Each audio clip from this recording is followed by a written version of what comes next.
Going to show us she moves, Nick. Good morning. Good morning, good morning, good morning. This is the Camera Life podcast, proudly brought to you by Lucky Straps from Bendigo, Victoria. This is episode 40, can you believe? Episode 40, there's about 4 weeks until Christmas, and it's the 28th of November. And welcome to the show. If you're watching along from home or work, or whilst you're out on a run or doing a shift, make sure you hit the like button, please subscribe, and make sure you put the notification bell on so that you get notified, because we will from time to time drop impromptu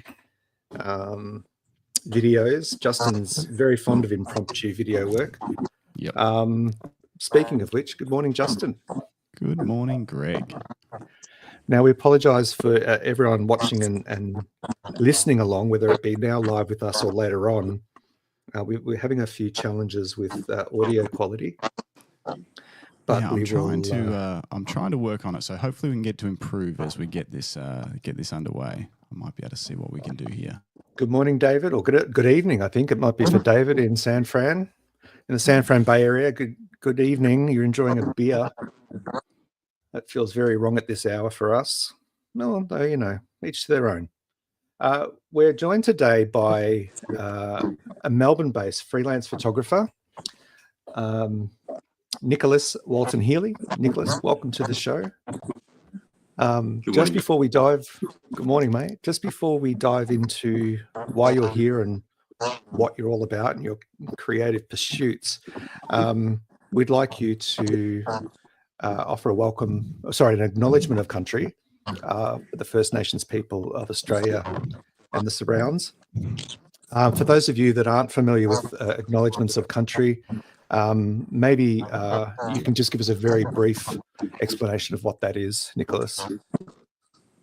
Yeah, sure. So for everyone listening out there today, the three of us are speaking and broadcasting from different parts of Victoria on different lands belonging to who have different traditional owners. In each case, those lands form part of the Kulin Nation. So the point of an acknowledgement is just to acknowledge the elders, past and present, and to pay respect to them, and acknowledging them as the traditional custodians of these waterways. Cool. Thank you very much. Thank you. Much appreciated. So just before we jump into Nick's story, I've just lost my train of thought. I'm so very sorry. Before we jump into Nick's story, just a quick recap on what we've got coming up today's show. So we're going to be chatting with Nick about his work, both as a freelance photographer and on the many projects that he's worked with local communities here in Victoria and in the top end Australia, in Northern Territory and the Tiwi Islands. We're also going to have a quick cheeky look at the Lucky Straps Black Friday sale. So hang around for that if you want to kill a discount. I'm sure that you're all, I know I am, I've got Black Friday fatigue, BFF. I don't know how it's possible for these companies to offer such ridiculous discounts at this time of the year, and then again in about a week, and a week after that, and yet still remain profitable. I think there might be some markup going on, but I don't see that in the Lucky Strap site. The prices you see and the discounts you get are the genuine discounts, but we'll cover that off in a little bit later. Not a huge amount of news this week to cover off, but we will talk about some of our recent Black Friday wish lists and purchases. And for those watching along at home, we'd love for you to add in the comments what's on the top of your wish list for this Black Friday. But let's jump into Nicholas's story.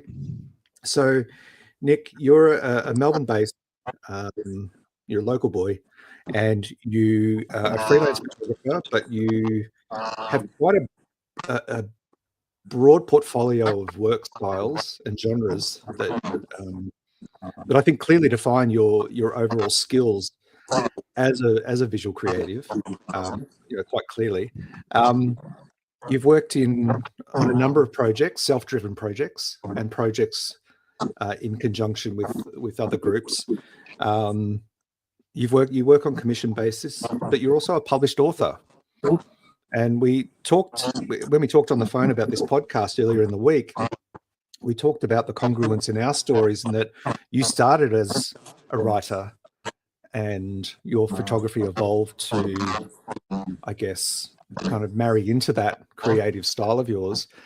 For me, on the other hand, I started as a photographer and then became a writer.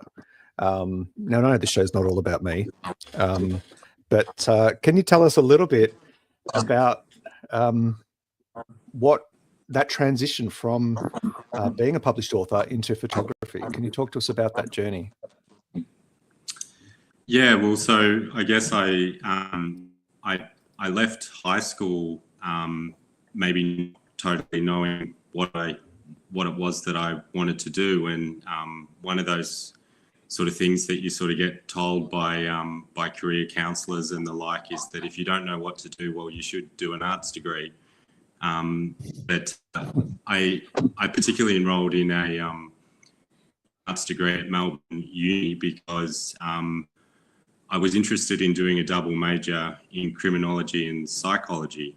Wow. And Melbourne was the only place that offered that double major. I persisted with criminology for a significant portion of my degree. I was really interested in that, but the psychology aspects of it, I sort of found that it was too scientifically driven. As I sort of progressed through my degree, I realised my strengths were more in creative, in the creative sort of arts area, and I discovered that primarily through creative writing. And as I experimented with different forms of writing, I became increasingly attracted to poetry. I think because I admired the way that poets could use language so concisely and also so emotively. With such few words, they can evoke such strong feelings and create such strong visual imagery. And I guess that there's that kind of pretty cliched saying that a good picture's worth 1,000 words. So as I was going through my photography, my creative writing subjects, I increasingly started incorporating visual aspects into work, and that increasingly led towards photography. And I was very lucky. During my honours year, I was pursuing a subject, I think it was called extreme poetry or something like that, where the lecturer... Extreme poetry? Yeah. The lecturer was really trying to get us to think outside the box of what was accepted as being literary and poetic. And I actually pitched an idea of doing a suite of photographs that would be accompanied by some poems, and he helped me connect with a lecturer in the fine arts department who showed me some basic darkroom technique. And funnily enough, by the time I finished my degree, it was very clear in my mind that I wanted to be a photographer. Wow. That's cool. Wow. So extreme poetry led the way to your visual journey in photography. So what I'm curious, what does extreme poetry entail? Is that like some slam poetry, some dark, moody jazz bar poetry? What are we talking here? I guess, yeah, you're right, Greg. It verges on, I suppose, more experimental forms. So forms that are, I suppose, modern or avant-garde in that tradition that sort of break with convention and challenge you to think. I was looking at a lot of concrete poetry, which has a very strong visual aspect and needs to work visually as well as it does orally.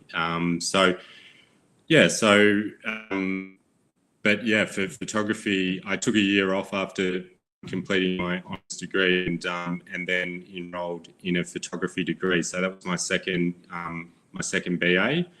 And funnily enough, when I enrolled, I remember filling out the application. It was overseas at the time, and RMIT University actually had two different streams. They had a fine arts stream and they had a commercial stream. And I thought I was enrolling in the fine art stream, but when I rocked up for the interview, I realised it was that I'd enrolled in the commercial stream, and that turned out to be the best mistake that I ever sort of made, because I think, having already done a degree, I was quite artistically sort of and conceptually advanced, and then but what I really lacked was the the technical skills and know-how that I was fortunate enough to receive through the commercial photography degree.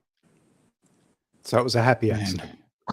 It was one of the, exactly like the best. We spoke about that before, that the best photographs tend to be happy accidents, and that really set the tone for what came after. Yeah, man, that's so cool. It's one of those perfect things where you want to do something, but the other thing was actually what you needed, not necessarily what you wanted. Sort of working, I guess, not a weakness, but working on something that you were less strong at.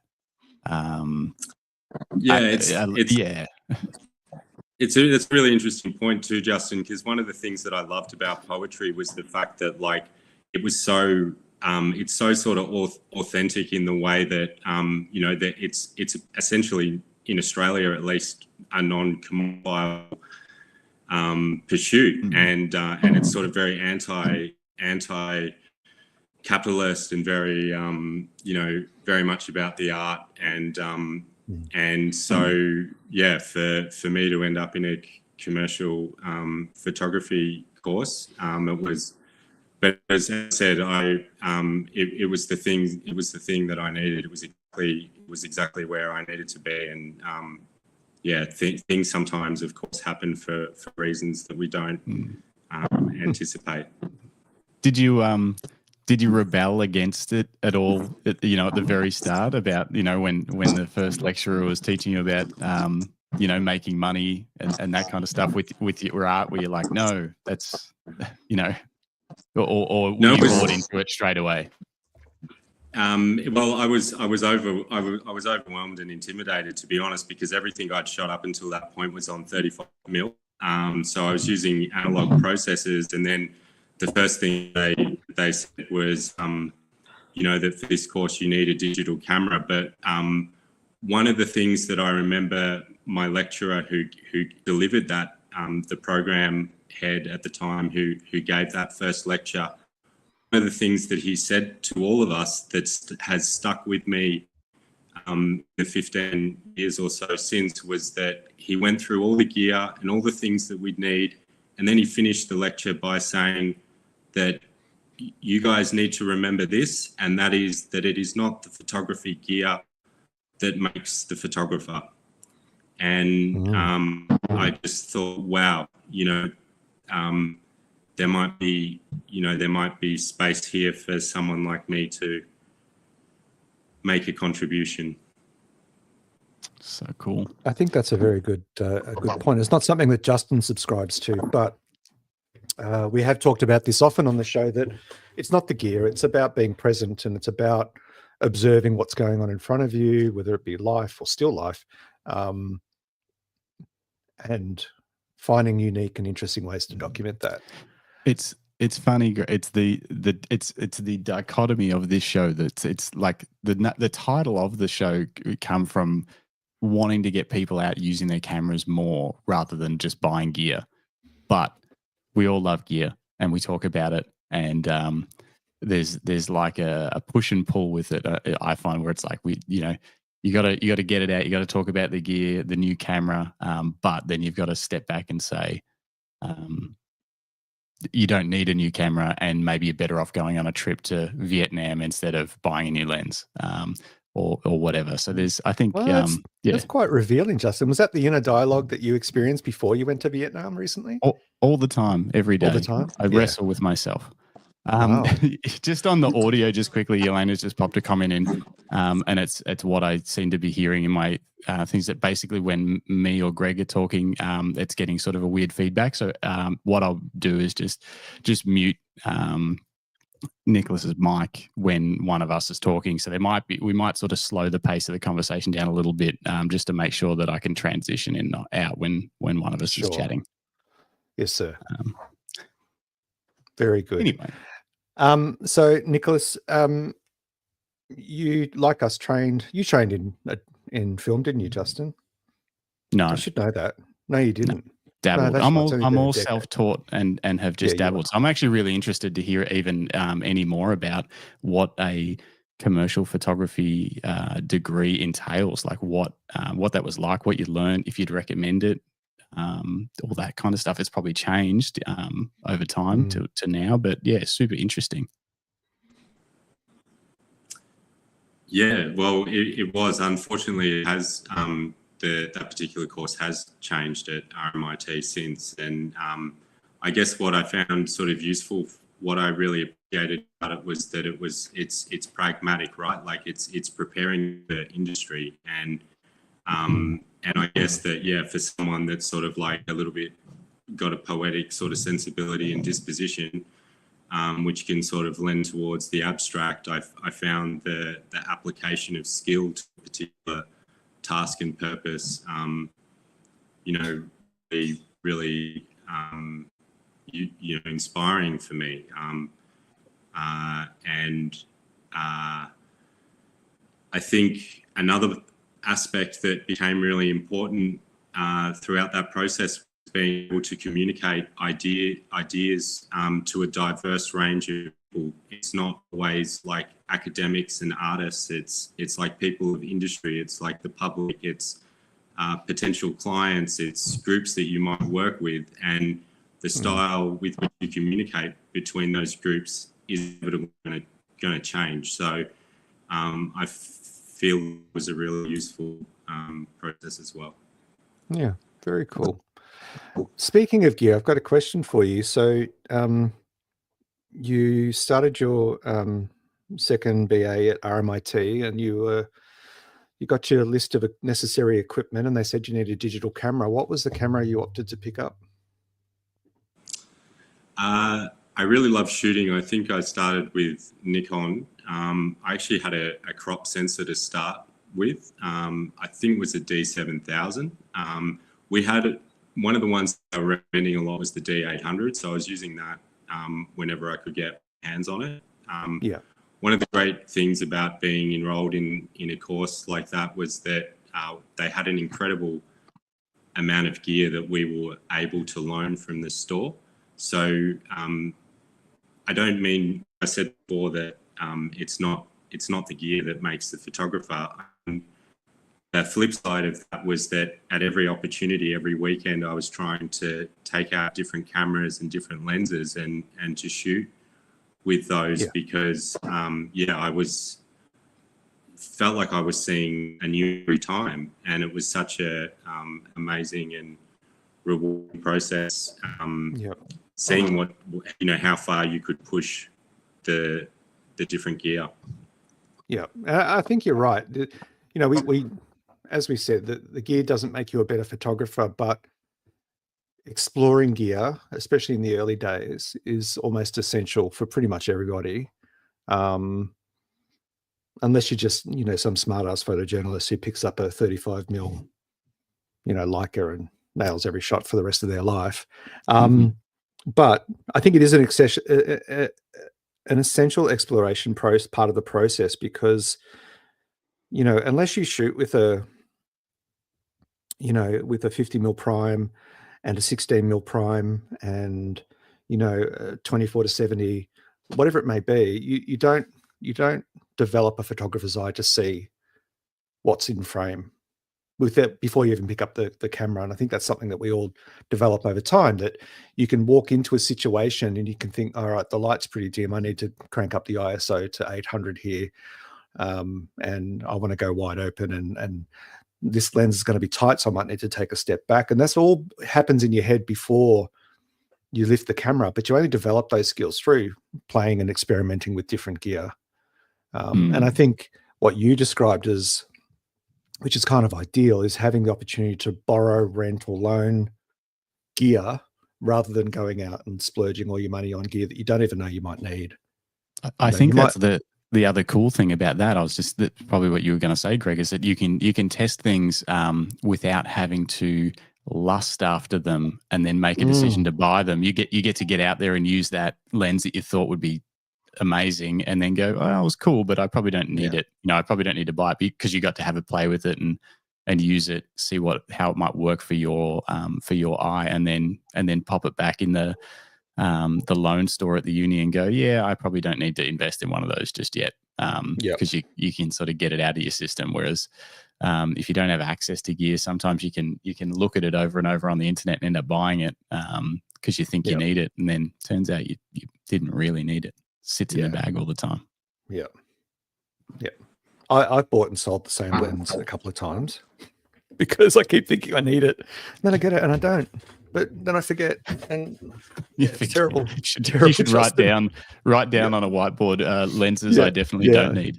Yeah. Well, that was in the day. So now I'm much more refined and controlled about my purchasing decisions. I was just quickly before we get too much deeper into the story, I'll just say hello to everyone in the chat. Hello, everyone in the chat. Yeah. Jim, hey everyone. He's normally with us. David from San Francisco. Morning. Elena's in there, but she's just giving us audio feedback. The drunk wedding photographer, he's back. Moshi. And Digifrog from Tassie. Hey Frog. Dave. How are you, mate? If you guys have any questions for Nicholas throughout the show, just throw them in the chat and we'll bring them up and ask him. Yeah. Anyway, onward. Onward and upward.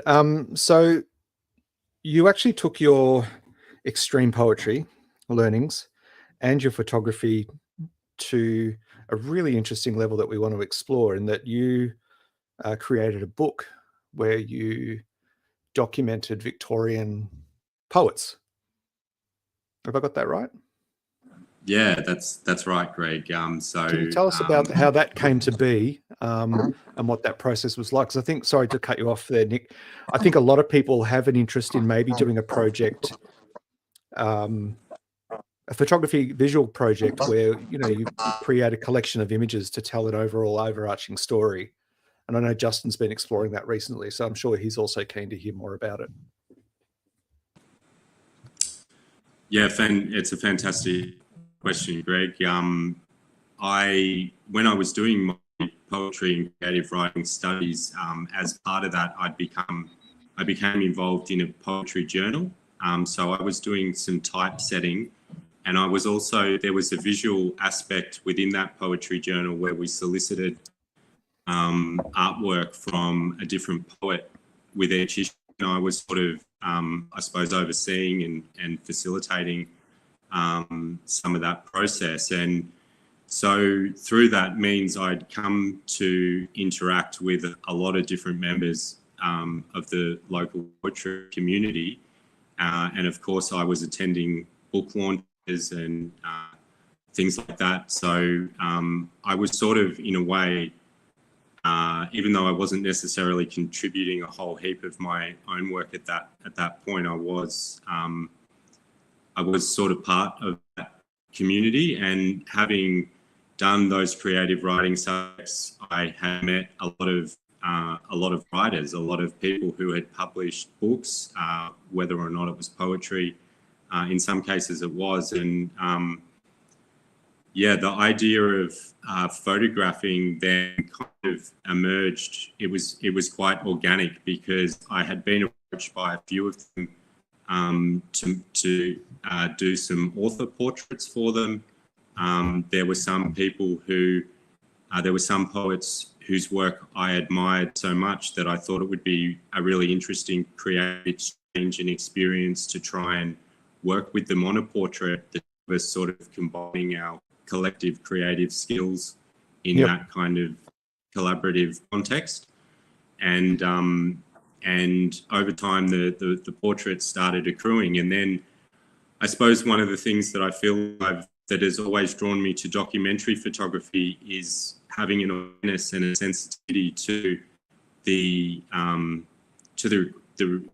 specifics of the community that you're working with. And one thing that I've always tried to do with photography is use it as a vehicle to assist people that I've worked with express a voice. So in case of the poet portraits, it became a very natural thing for me to then solicit a poem from each of the poets that I'd photographed, and the book that ended up becoming Land Before Lines essentially follows that for me, which is a portrait of a poet and then a poet from a poem from the poet who I'd photographed.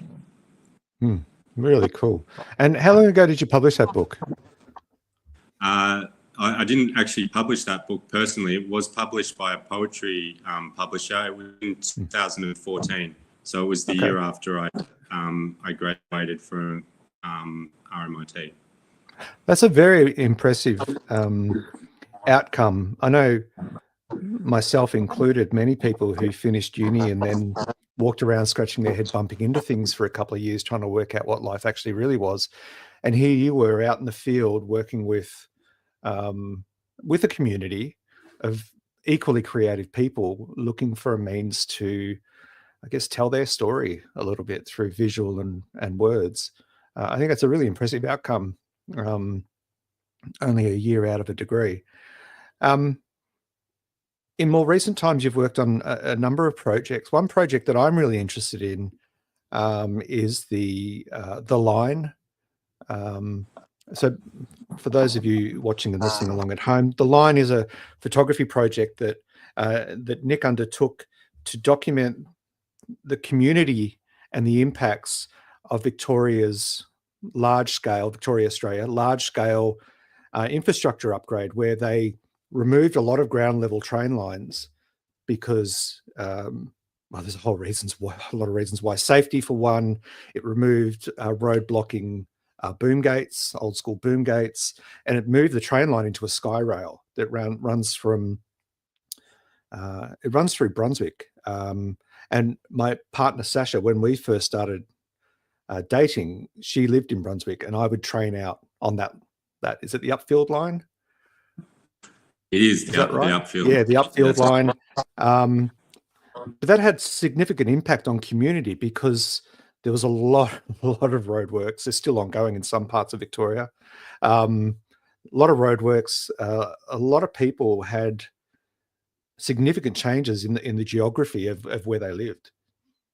Now, I don't know whether many people were forced to relocate during that process. Perhaps you can talk us through that, Nick. What inspired you to take on that project and what you found most compelling about it? Sure. Really great timing, Greg, because we're going to be able to see, I guess it's come up a bit, but life sometimes has a way of circling back on itself. So the person who facilitated that project and asked me to participate in that project was actually the lecturer that I had for extreme poetry all those years ago. So I grew up in Northcote, and I went to Northcote High School. I was always crossing over the creek to go to East Brunswick, but also Brunswick. So I feel like I have a very deep and personal connection with that area. And the project is still ongoing. It's something that we're continuing to work on, and actually are looking to really increase and develop the work that we've done with it so far over the next 12 months. But yeah, it was a fantastic. It's been fantastic for me to re-engage with that area and the community that is in that area. And what I love about that area is the creativity, the willingness to improvise, the spontaneity, I suppose also the politics. As you can see with that photo of the silo, there's a real sort of humanitarian. There's an aesthetic there that I feel has shaped me and is reflected in my work as an artist. And to be able to re-engage with that area in a community that is, so integral to who I am. And also to be working with Evan Brophy, who's an incredible poet and writer, it's been a really fantastic, and in terms of, commissioned work projects go, it's definitely, I've found it's a great pairing between, I suppose a job and so that job being exactly what you want to do. Yep. No, that's really cool. And for those of you that may or may not know, that whole upfield line, it travels through a very diverse, multicultural, partially gentrified part of inner city Melbourne. And it's been, it's right near the Pentridge prison historic area, which is, some of the oldest buildings in Victoria. So it's a really historic part of Melbourne. And in a lot of cases, train stations, as you saw in Nick's pictures, some of the older, very dilapidated, but still very nostalgic train stations were completely removed and replaced with the sky rail and with platforms way up, above the traffic and the houses. So Nick, when you undertook that project, what was the community involvement and response? You're obviously very community centric in the way that you approach your work. What was it like at the time? Yeah, well, we connected with different individuals that had been responsible for different aspects, I suppose, along the part of the line that we were looking at. So one of the aspects would be that there's a group called the Upfield Urban Forest, which is a group that are devoted to, I suppose, making sure that there's a lot of native vegetation around that area and making, greening the space. I did find out through one person that Brunswick actually, because of the density of its population, a particularly small amount of green space. It's one of the smallest, I think, in Victoria. So the Upfield Urban Forest work to try and rectify that and enable the space to still be used as a bit of a corridor for wildlife and I suppose also just people's mental health. But I was really fascinated by that concept of guerrilla gardening and taking back sort of unclaimed space, or using unclaimed space or space that was sort of there in a way that was going to benefit the community and community needs. So Kevin started interviewing people through that process, and we recently held a presentation because the project's being run in conjunction with the Brunswick Community History Group. We did a presentation of some photography and some writing at their last AGM meeting, and that presentation was also used as a means of soliciting further participation for the project moving forward. Yep. It's really interesting. I think it's really inspiring to hear and see, obviously, because so many of us, and I'm in this bucket too. We reach a stage or a maturity in our visual exploration of photography where we feel like I want to do something a bit meatier. I want to do something with a bit more meaning, maybe, whether it be a personal project or a community-based project, or forming some sort of documentary of some aspect of life. And what you're doing here is you're working, hand in hand with local community, a community that actually means something to you and matters to you, that's local, and you've lived and breathed these spaces, through much of your life. And I think there's a lot to learn from seeing works like this for other photographers who are at that point in their journey where they think, I want to do something meaningful. From the Line project, which, as you've said, is still ongoing, I want to transition to a much bigger and more extensive project that you've been working on. And you currently have an exhibition on at the it's the Magnet Gallery in Melbourne, which is at Docklands. I was there yesterday. I dropped in to have a look at your exhibition, and I was thoroughly impressed. And we'll show some of the images in a moment, but thoroughly impressed with the body of work. I think the consistency of storytelling and the candidness of the captures. You know, there were very few of the images felt staged. Not that they were staged, but felt, you know, like it was just a moment in life for your subjects. And I think, you know, you should be congratulated. Again, many photographers love the idea of one day exhibiting their work somewhere.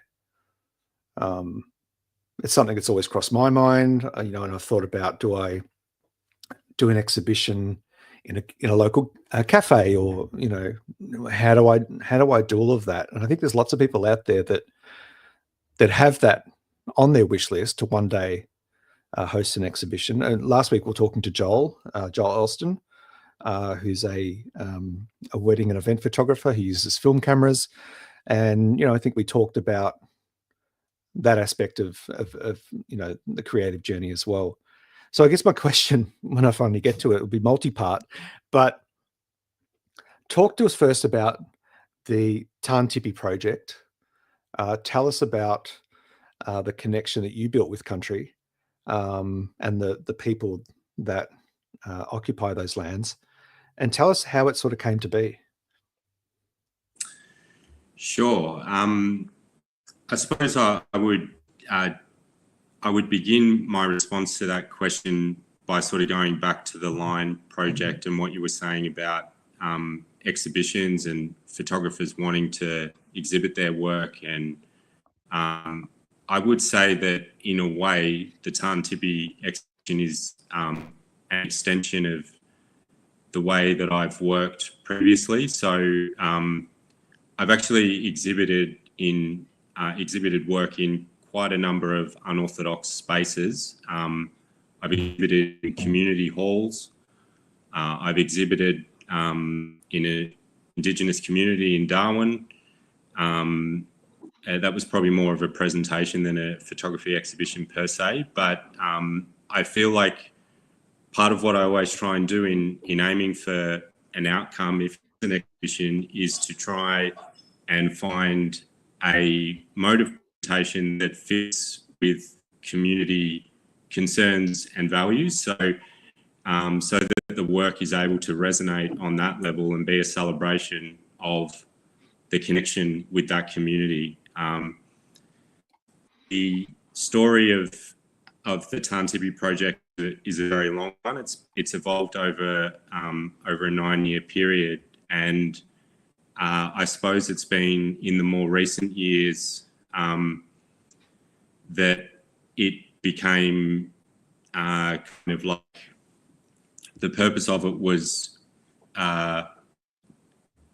it emerged in consultation and collaboration with an elder who is also the traditional owner of the country that is called Tippi. That is situated on Bathurst Island, which is one of the Tiwi Islands. I think it's the populated, but it's not the geographically largest of the Tiwi Islands. Melville is also widely known. And when I went out there the first time to Tippi, it was in 2015. I was approached to go out there to do some photographs that were intended to document the cultural programs that the elder, Teddy is how I refer to him, his name is Edward Portamini, was beginning to host out of his country. And the photographs were intended to sort of not only to document but to promote that work he was doing. And over a long period of time, I suppose not only was my connection with Teddy professional, but it became increasingly personal. And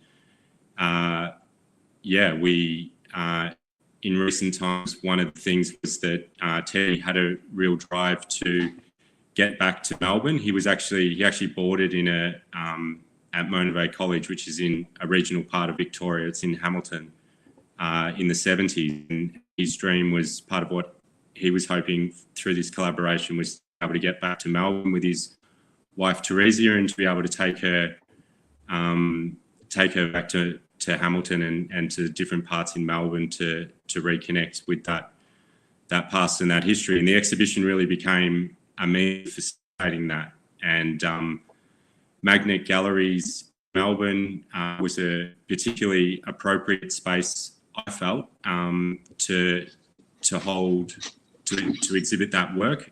Being a social enterprise of photography, they are very much concerned with showcasing documentary photography that engages, that sort of has a social conscience, I suppose. And so really it became, it became a desirable and appropriate space to celebrate that work and the journey that has led to that relationship. Very, very cool. Just for reference, here's me outside the Tippi exhibition at Magnet Galleries. Just a little bit of proof that I went. But Magnet Galleries has been around for quite some time in Melbourne. I remember going to an event there. Gosh, it must be like 2016 or something. It's a good space. It's in Docklands.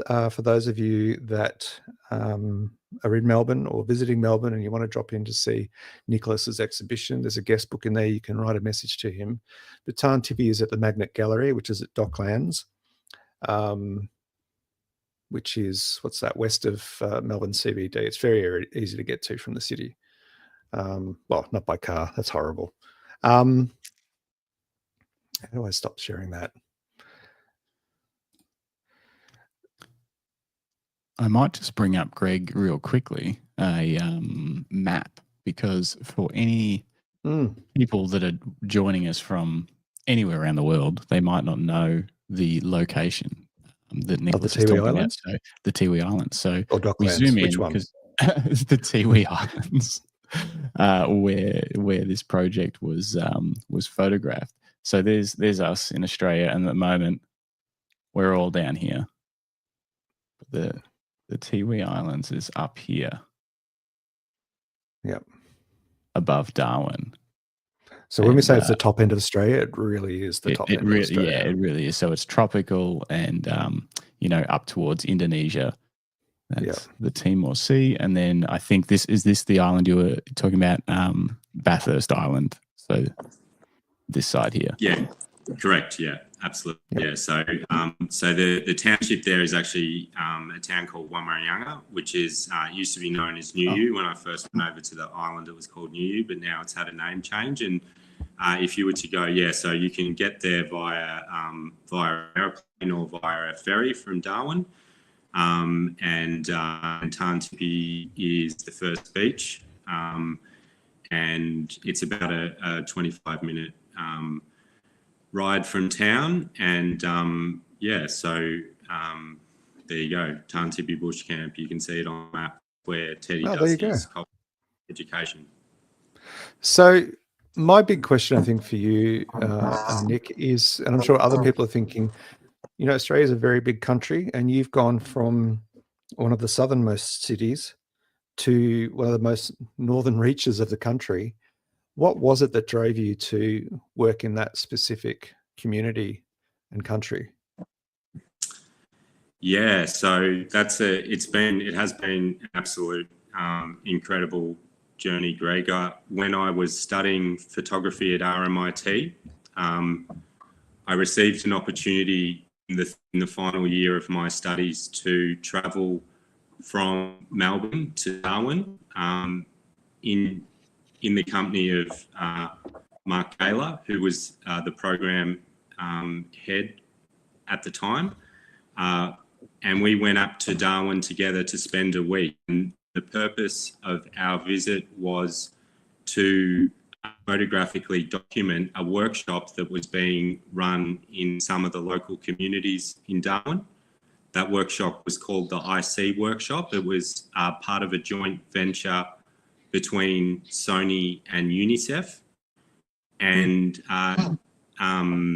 that workshop was actually on an international scale. So it was run across countries all around the world, but the Australian leg of it was based in Darwin in those communities. And I suppose it's an interesting thing because a lot of people who ask me that question, it's been something that I've been asked a lot over the course of the exhibition. Well, how have you come to work with different mobs and how has that sort of come about? And it wasn't, I suppose, something that I set out with the intention of doing.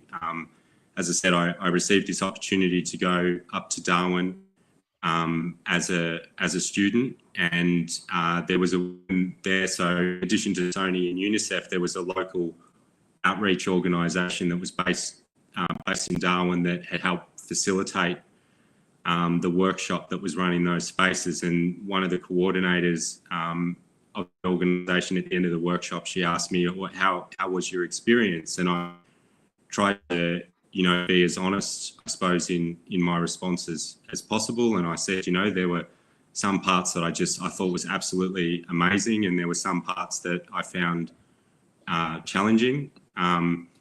And she actually, she said to me, well, listen, mate, if you're interested in coming back and learning a little bit more, because I think one of the things that I had acknowledged when she'd asked me that question was that I felt like there was a lot I didn't understand and there was a lot that I didn't know. And trying to operate as a photographer in that space, I probably had more questions at that point than anything. And she said, well, look, if you're interested in coming back, then, I can pair you up with the Indigenous Men's Project Officer, and potentially that you could accompany him and photograph the Indigenous men's outreach programs he was running. And that's what I did for many, many years. Interesting. Very interesting. And so how many times have you returned to the Tiwi Islands to work with the community there, the people? Yeah.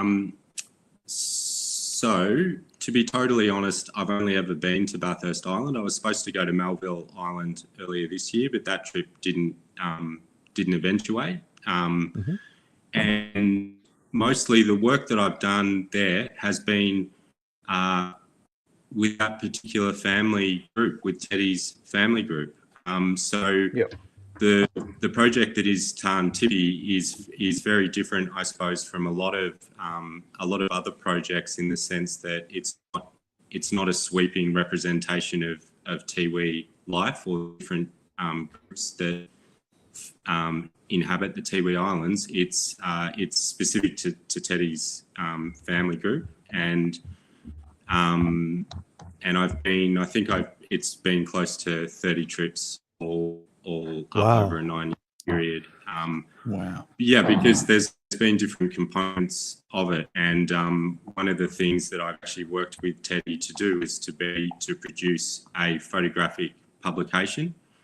And that involved a lot of consultation. So I would be working on that book often in Melbourne or wherever I was, and I'd be making little dummies for each of the sections of the book. And then when they were sort of complete, I'd then take them up to Teddy and go through a consultation with him in regards to how it was shaping up, and he'd give me sort of advice and feedback in regards to different parts of it, and then I would sort of go away and work on it and come back again. So that's been an ongoing thing. So Greg's going to laugh because for some reason I always bring up money. But to me, it's a really important thing when it comes to being able to follow your passion with photography and do meaningful work like you're doing. How do you go about funding these sorts of projects long term? Is it something that you you're putting some of your own funds to it from paid photography work that you do, from commercial work and that sort of thing? Is it something where you're going out and trying to secure funding from various places? Or how does it work maybe for this project, but also just broadly for many things that you do? How does it work, and how do you how do you fund your lifestyle? How do you stay alive? Yeah, it's a good question, Justin, and it's often very difficult. A lot of the money that I do put into it is personal. The overwhelming majority of it. Of course, you always seek external support in the forms of grants or commissioned assignments, and obviously from time to time you're successful in that. In more recent times, it's been sort of I sort of feel that the creative period for me, it's like a third of the year I spend doing school photography, a third of the year I spend doing graduation photography, and a third of the year I get to spend doing my photography.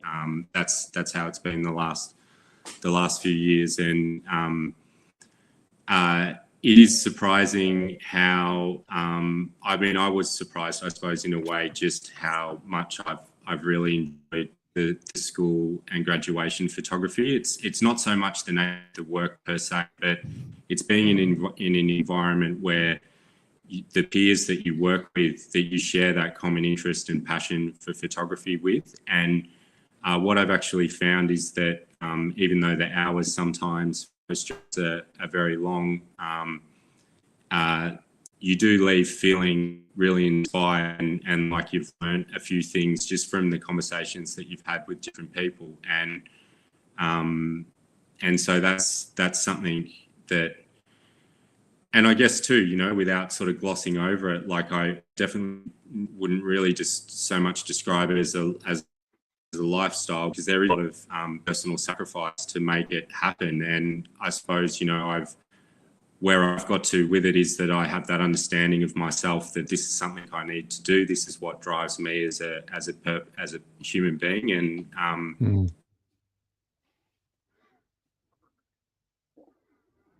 Oh, I think we've frozen in time. Yeah, we've lost him. Hang on, we lost you there for a second. Yeah, we caught the end. You're talking about as a human being. But there's but if you find your passion and your calling, then you just have to find a way to make it work. And there's been different points in my life, I suppose, where I, like everybody, I've had my share of challenges, and the thing that has really pulled me through those moments has been that love for photography and that sense of belonging that comes from a authentic connection with a community. And when those connections are authentic as well, it's like it's amazing how much those communities are able to do to support you in your endeavors. Yeah. And that's also been an incredible sort of aspect of how I've been able to sustain my practice has been through that support as well. Yeah, I think you touched on a really important point there around community and the support it offers us, because often as photographers, it's a very lonely solo adventure. Unless you're working in a partnership like Justin and Jim did for 10 years, shooting weddings and events and some commercial work. And even then, you're kind of in your own head working through the job. And as as a street photographer and a travel photographer, I've only ever really done travel photography solo on my trips to Japan.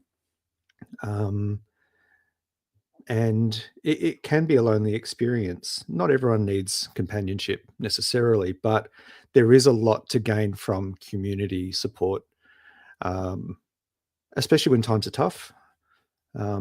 Having like-minded peers that can motivate, inspire, support, or even just sit down and have a cup of coffee and just shoot the breeze is really critical to what we do. And I think it's a good outlet. I think without community support, visual creatives like ourselves stagnate because we don't have a feedback mechanism other than our own eye and our own mind telling us that, yep, this picture looks good. And it's not that we necessarily need it to know we're doing good work, but it does help. At the end of the day, we're human beings and we need validation in varying levels. and community provides that in a safe and supportive way. Just before we continue with Nick's story, I just want to reiterate for those of you watching and listening, whether you've just stumbled upon this live show or you're listening to it later, that you are listening to the Camera Life podcast, proudly brought to you by Lucky Straps from Victoria, Australia. I'm going to jump to a couple of quick comments, so just bear with me, lads. The drunk wedding photographer, who I believe his name is David, when do these podcasts go live? This is the second time I see it pop up randomly. The homie David from San Francisco also recommended your channel podcast. Well, thank you, David, and thank you, David. We air every Thursday. Oh, this is in Australia. Yeah, so 9 a.m. Melbourne time, which is, I think, around 2 or 3 p.m. Pacific time, the day before. So it'll be Wednesday, 2 or 3 p.m., something like that. So we do have a schedule. They're not random. No, they're not random. But we've recently changed. Exactly, yeah. So the best way to see the time is we usually schedule the upcoming episodes, and if you go to our channel, the Camera Life, if you click on the upcoming episode, it'll tell you in your time when that's going to go live. And then if you make that little thing, you click the thing, and it gives you a notification. Even better. That's optional. And if you're wanting to know roughly what time it is, if you're in the States, on which coast is San Fran? West Coast? West Coast, which is the Pacific time they call it. I'm pretty sure. David from San Francisco says it's beer o'clock, basically. Yeah. So when you start to feel that urge for a beer, that's when it's time to look for the Camera Life. Jumping to David from San Fran, I needed the ZF. We were talking about gear acquisition earlier. Yeah. The Nikon ZF. Because it looks good. Because it just looks good. It's a decorative piece next to his F2, F3s and FM3A. A little bit of banter between the two Davids. Man, we don't need to show that. Nah. Anyway, I actually have since we're derailed, and we'll get back into the meat of things in a second. But just to derail things on gear, what cameras are you shooting with these days, Nick? A diversity, but mostly Sony. So I'm using a Sony A7 Mark III at the moment, which I've been pretty comfortable using. I've got an extensive sort of suite of lenses that work with that, and as I said, I started on Nikon and did enjoy shooting with those cameras, but these days I'm shooting with Sony. So what's in your kit bag when you head up to Bathurst Island on one of your many trips? What is your typical go-to kit? Because obviously you're going to have some weight restrictions. Yeah, definitely. And unfortunately, Greg, one of the things that I struggle most with in the NT is that I really prefer fixed lens over zoomed optics. The distortion that comes with the zoom can be not so conducive, particularly if you're sort of focusing on landscape and portraiture. So I have my 35, 55 and 85. And one of the challenges in the Northern Territory is obviously constantly changing those lenses in conditions where it can sort of be quite dusty and sandy. And humid, I would imagine. And very humid. And that's I've got a few stories about that actually. It is very humid, and often where I'm the people that I stay with when I'm up north, they, in response to the humidity, they crank air conditioning full blast, and there's been times where I've taken my camera out of the bag and it's lenses have been fogged and the camera's basically been frozen. But look, it doesn't take too long to thaw in that heat. So 30 seconds in the microwave. Yep, exactly. Just sprinkle some rice in there for good measure. Absolutely, yeah. Do you have, you mentioned those 3 primes. Do you have a go-to focal length? Like if you gravitate to something, do you gravitate to the 35 or? No, I gravitate to the 85. I love it. It's so it's an 85 1.8. So the aperture, I can get nice really wide aperture. And I mean, again, it depends on the project, but one of the projects that I've been doing up there has been a long-term documentation of the foreshore, the coastal area around Nightcliff, and that's been inspired by a local Larrakia man who I actually, my connection with him began. So he was running the Indigenous men's outreach program I was photographing. And he's become like a mentor to me, and over the many years that we've worked together. And when we were doing the outreach work, often on the way out to the community or on the way, like, so we'd normally go and pick the blokes up from the community, and then he had this. It was a thing that he did, but he liked to pick the guys up from the communities and then take them to a space outside the community. And it actually took me a little while to understand why he did that. I did come to understand that part of that was to assist with their focus and application, that he was able to hold their attention a lot better by removing them from a space where they were being subject to constant distractions and responsibilities. One of the things he used to do with me when we were sort of going to and from these programs is that he used to pull me up alongside that particular stretch of coastline. And he had this saying that he said to me, which was, watch the water long enough and you'll see the fish jump. And I had no idea what this fella was telling me. Like, I was kind of like, it took me a little while to sort of cotton on to what he was trying to teach me. But basically he was sort of, asking me to, I guess in a way, be patient and to look beyond the surface of things and to try and anticipate that flash of movement and life when it happens. And in that way, I felt like even though this guy is not a photographer himself, he actually tapped into the essence of what photography is about and helped me refine my understanding of what it was I was doing. Wow.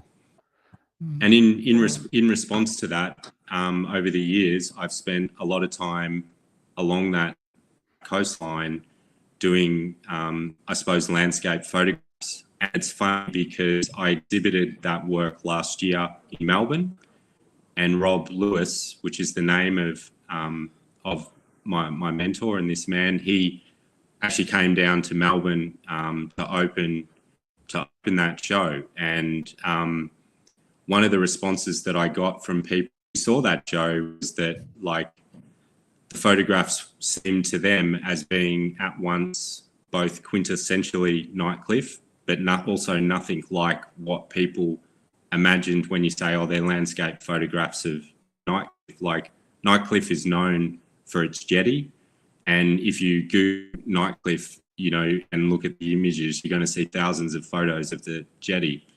The photographs that I made along there over that period and that I exhibited are nothing like that. And part of that for me was using that particular lens, which made me look at things in a way that was about sort of focusing on the detail and how the detail can fit within the broader whole. So it was the 85mm is definitely my lens of choice. I'm now working on a project in Melbourne photographing the Yarra River, and I'm using that a very similar technique. Oh, very cool. Speaking of techniques, sorry to diverge, but Jim has suggested that I could test my Fuji camera in the microwave for 30 seconds. Wow, they are just a crop sensor. Although you got it right, one of my Fuji cameras. Although you've got so many cameras, you don't even know half the cameras you've got. Surely you could microwave one of yours, Justin. Well, Jim's got 2 Z8s. He could microwave one of his, and he would never know. Need them both. I think that's a great. That is the Z8.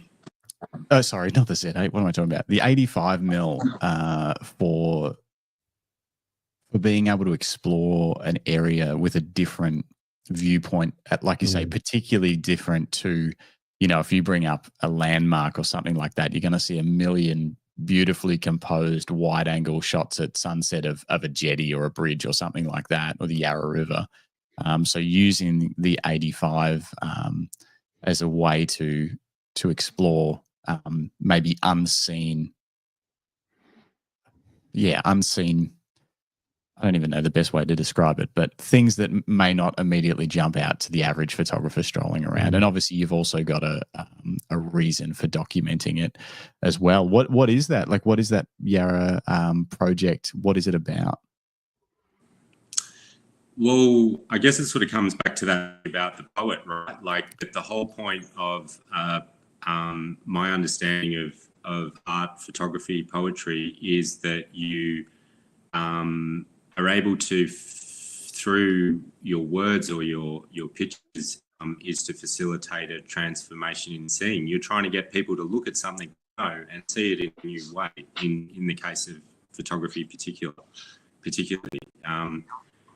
And so I suppose that one of the things that's sort of come out a little bit with the Tippi exhibition, some of the feedback that I've had around that has been that there are really two strands of photography involved in that. There's a sort of, I suppose, like a classic documentary approach where, you know, you're getting certain moments and everything's nice and sharp, and you sort of, those photographs are telling a story and you're sort of following the story, but then juxtaposed against those images are more abstract photographs, often of the landscape.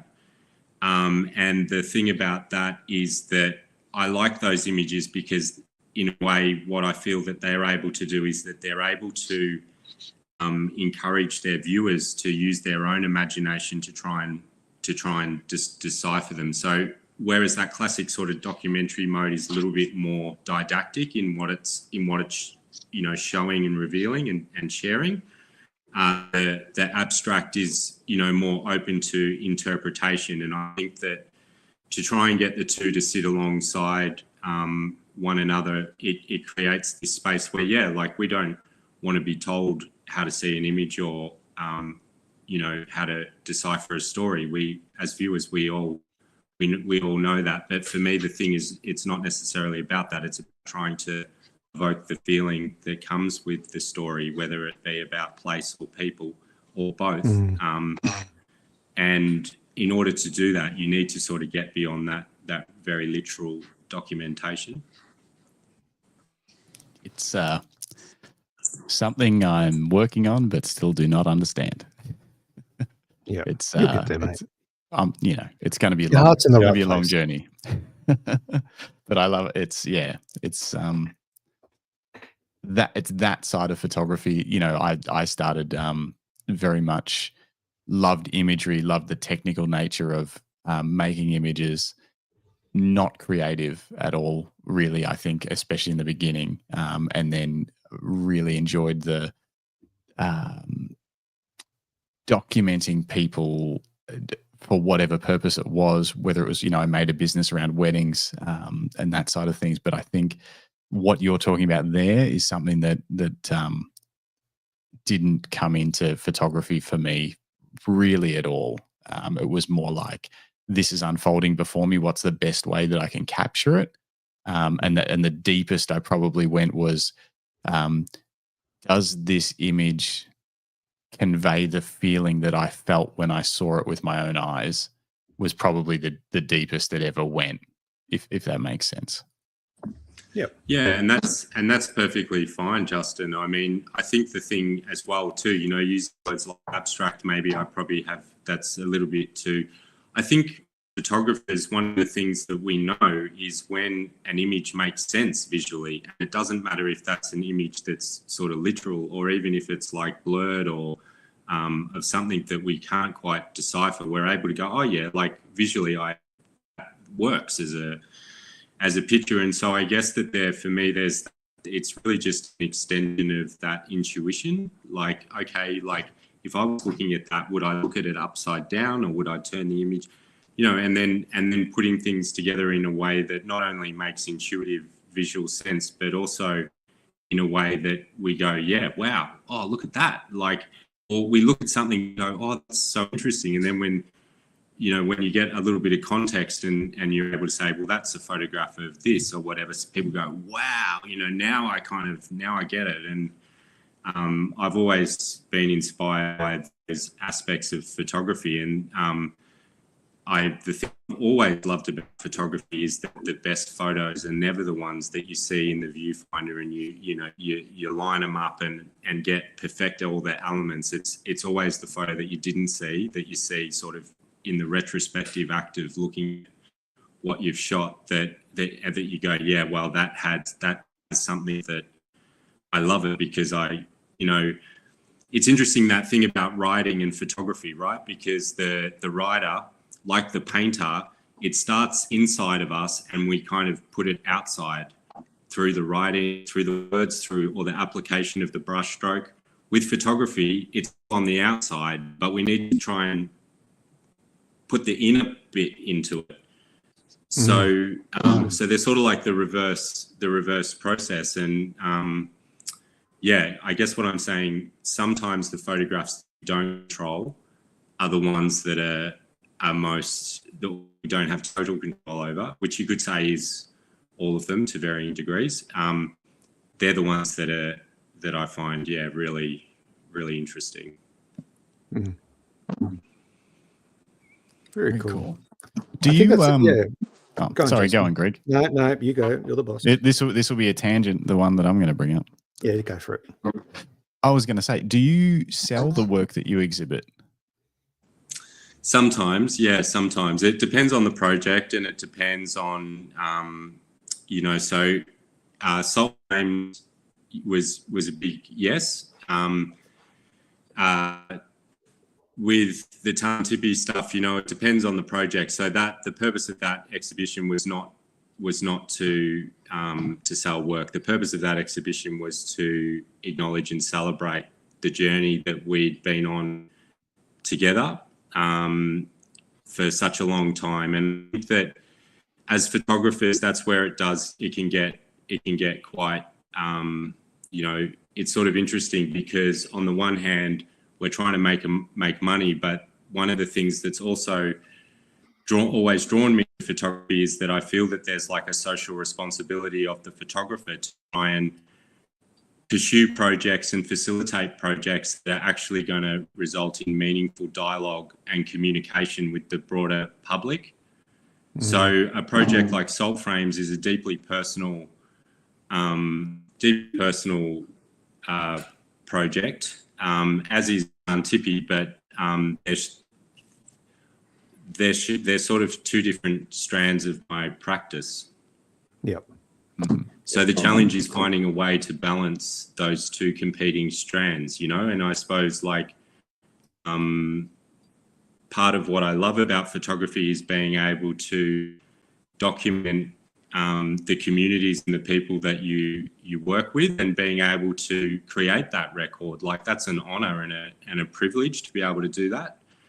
It is. It's absolutely right up there with the most rewarding aspects to photography. But then there's I suppose there's that other pressure that in order to be able to do those projects, you need to find a way to, as you say, be able to sustain yourself. And that's where, you are looking at alternative methods of employment or whatever it is to try and keep the ball rolling.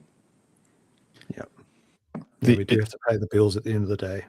Well, that, and also, oh, sorry, I muted your mic just then. Sorry, I was just going to say the cost of putting on an exhibition, I can't imagine would be cheap. That's the other thing, just printing work. I'd love to know a bit more about that process for you as well. Is it something that you do? Do you take it to a lab? Yeah, no, it's not cheap. It's really not cheap. But you know, I suppose the thing about it is so in the case of the Tippi show, Teddy and Teresa were able to get to Melbourne for that event, and they were actually able to stay in Melbourne for a week. And we did a few things, and they did a few things between themselves that they wanted to do, and it was just such a beautiful, celebration of everything, that a connection that has been such a central part of my life for close to a decade. The printing, when I do printing, I do have a commercial printer that I use for my printing. They did the printing for Tippi, and they also did the printing for salt frames. They were two different types of prints. So for salt frames, they were digital C types, which is a style of printing that used to be used for more for analog. So they actually print like a digital negative and then project the negative onto photographic paper, that digital negative onto photographic paper. But they actually don't do that anymore. So we looked at a digital style for the Tippi prints, which were, because a lot of those photographs were, some of the landscapes involved a lot of water. Being an island, you can imagine that there's pretty much water everywhere. We looked at using a metallic slick rock paper to really get that sense of luminosity right up. And then we also mounted those prints. Some were mounted with dye bond, which is a fantastic, that's an archival grade mount. But again, cost is right up there.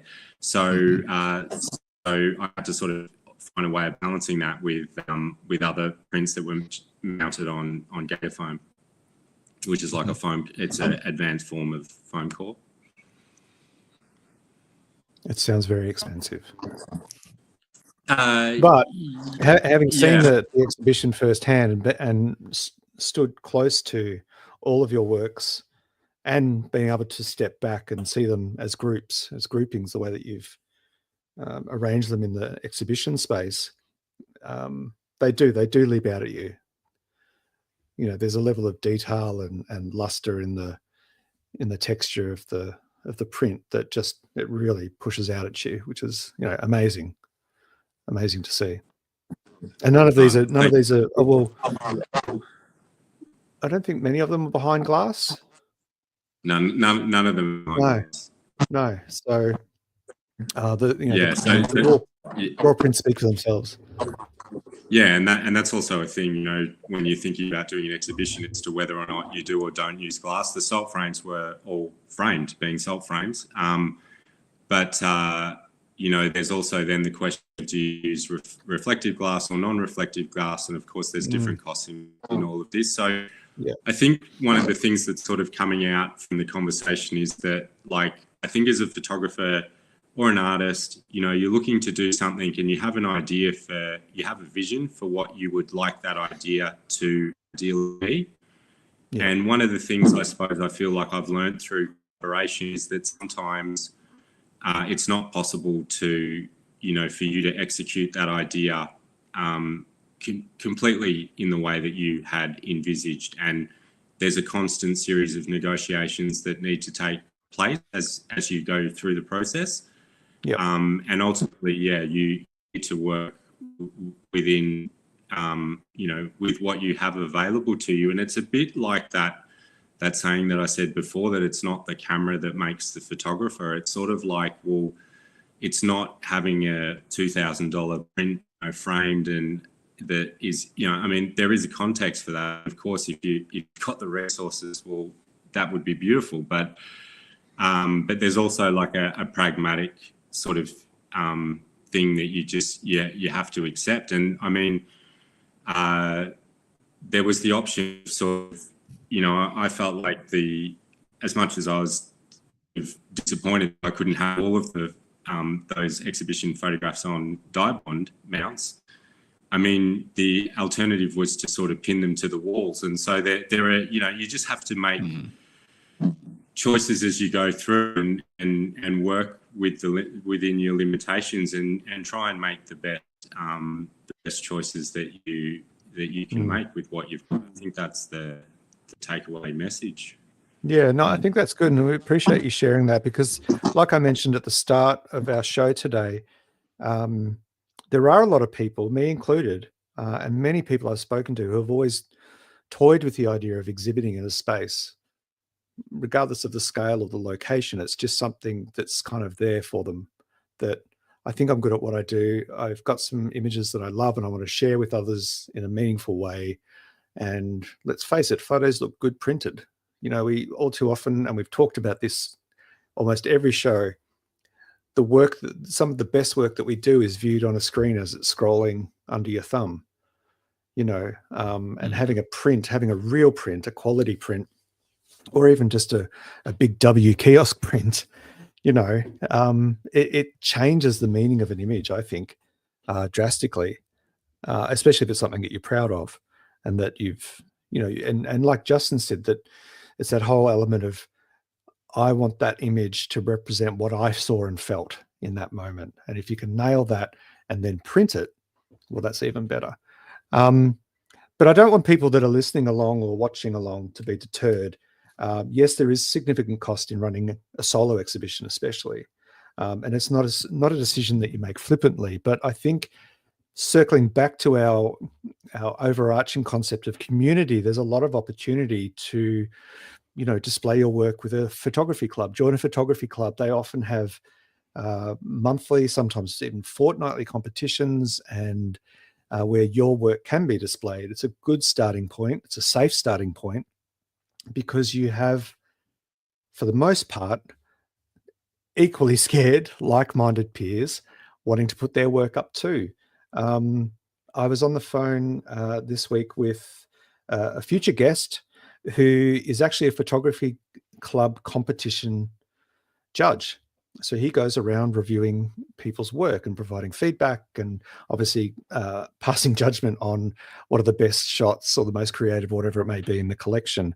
But there are other ways that you can do it. You can, you know, you can opt for simpler prints, smaller prints, canvas prints, you know, if you really want to go down to a different sort of textured level of print, but run an exhibition with a friend or with a group of people from your photography community. Share that cost out and the responsibility and the organization and all of those little negotiations that need to happen. They don't all have to fall on your shoulders. So I think there's a lot to take away from Nick's experiences in running exhibitions that everyone can learn from. I've got a crazy idea that's popped up a few times on this podcast and in my random discussions with photographers, and I want to run it past Nick because he's in this space and understands it and has probably crossed paths with way more people that exhibit than I ever have. But the Apple Vision Pro that's out, have you? First of all, have you tried one of those, Nick, at all? I haven't. No, I haven't, Justin. No. That's Yeah, so I haven't tried the Apple Vision Pro, but I have tried the Meta one, the Oculus thing and stuff like that. I ended up selling it. It was more just an experiment. I just wanted to see where the tech was at.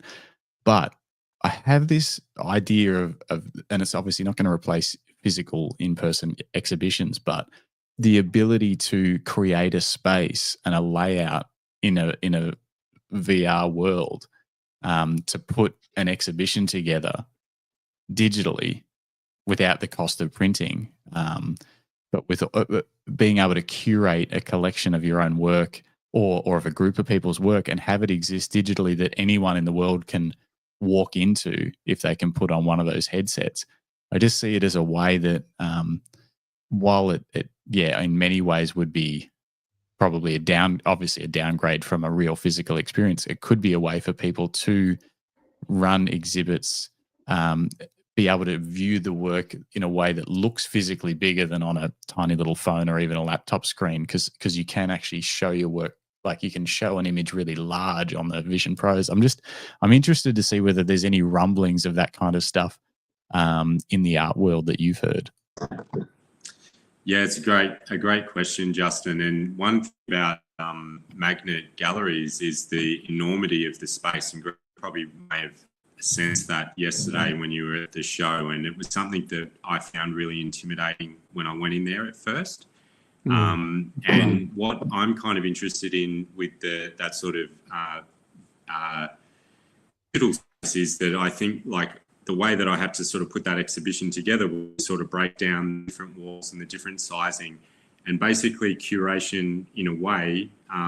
It's about relation, scale, and proportion. I suppose that those sort of, you're sort of working in that space, and so to see something visually, even if it's a virtual vision, and to see how certain work could line up, how things could be grouped, how things could be sequenced, how things exist, I suppose, in relation to each other. I definitely see that virtual space as a really useful tool for planning and preparation for an actual show. I do appreciate also that you're sort of saying that potentially it's a more universal and democratic space, in the sense that people can potentially experience on some level that that presentation or that form without actually physically having to be there. But I guess it comes back. There are two things that do attract me to the exhibition. One is like you're saying, the thing about being in the presence of a physical print, that there's a tactility to prints and I suppose like an aura that we experience when we're seeing something in the flesh. That attracts me to a show. But also the other thing about exhibitions is that sense of community that comes through, the event, the opening. You're going along not to see the photographs, but to interact and engage with the other people that you're sharing that space with. And so I mean, the virtual space is something that I think we're all going to have to think about and take a lot more seriously, perhaps moving forward. I do think I'm maybe more of a little bit of a traditional sort of dude, but it's a fascinating space. I do think that sense of accessibility is a really important one, Justin, in terms of being able to have that. And perhaps even a great way for people that are interested in looking towards their first exhibition. Maybe that is something that they could experience that first, and then they've got a bit of a blueprint in terms of, okay, so you're basically transferring the skills and the knowledge that you've developed around putting that virtual exhibition together. Well, now you've got to apply that to real life. And I think the better your planning is, that kind of comes back down into the costing as well. That if you are, you're really good with your sizes of your prints, and you've done your proofings of your prints, and you're able to, you're probably able to get out of producing an exhibition at a much more cost efficient rate than what you would if you sort of just try and wing it, Yeah, I think there's definitely pros and cons of both. And accessibility is one of the biggest issues. I think, even just we don't have a car here, the South Yarra headquarters, but we choose not to. So we get around by Uber or public transport. But even getting out to the Docklands, and I live in the city of Melbourne, I'm only 5 k's from the city. It's such a pain to get to. I was obviously willing and quite happy to do it. But there is a lot to be said for accessibility, maybe not in the early days of an exhibition. Maybe we need to stick to a staged approach to virtual access, where we hold a in-life exhibition in an actual gallery like Magnet Gallery down at Docklands. And that's open for a period of time, but then later becomes available virtually. And then you've got an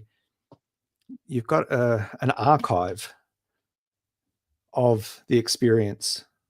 Another interesting thing I noticed yesterday visiting your exhibition at Magnet was that one whole wall of Magnet Gallery is glass, and it opens onto a very, very open air well, it's slightly covered, but lots of white, lots of reflection, lots of light pouring in, which is wonderful. But I thought to myself, if you'd chosen to put glass over some of those images, it would have been a very different experience, because the level of reflection would have been drastic. You know, it would have been very challenging. Some of the positions of some of the prints,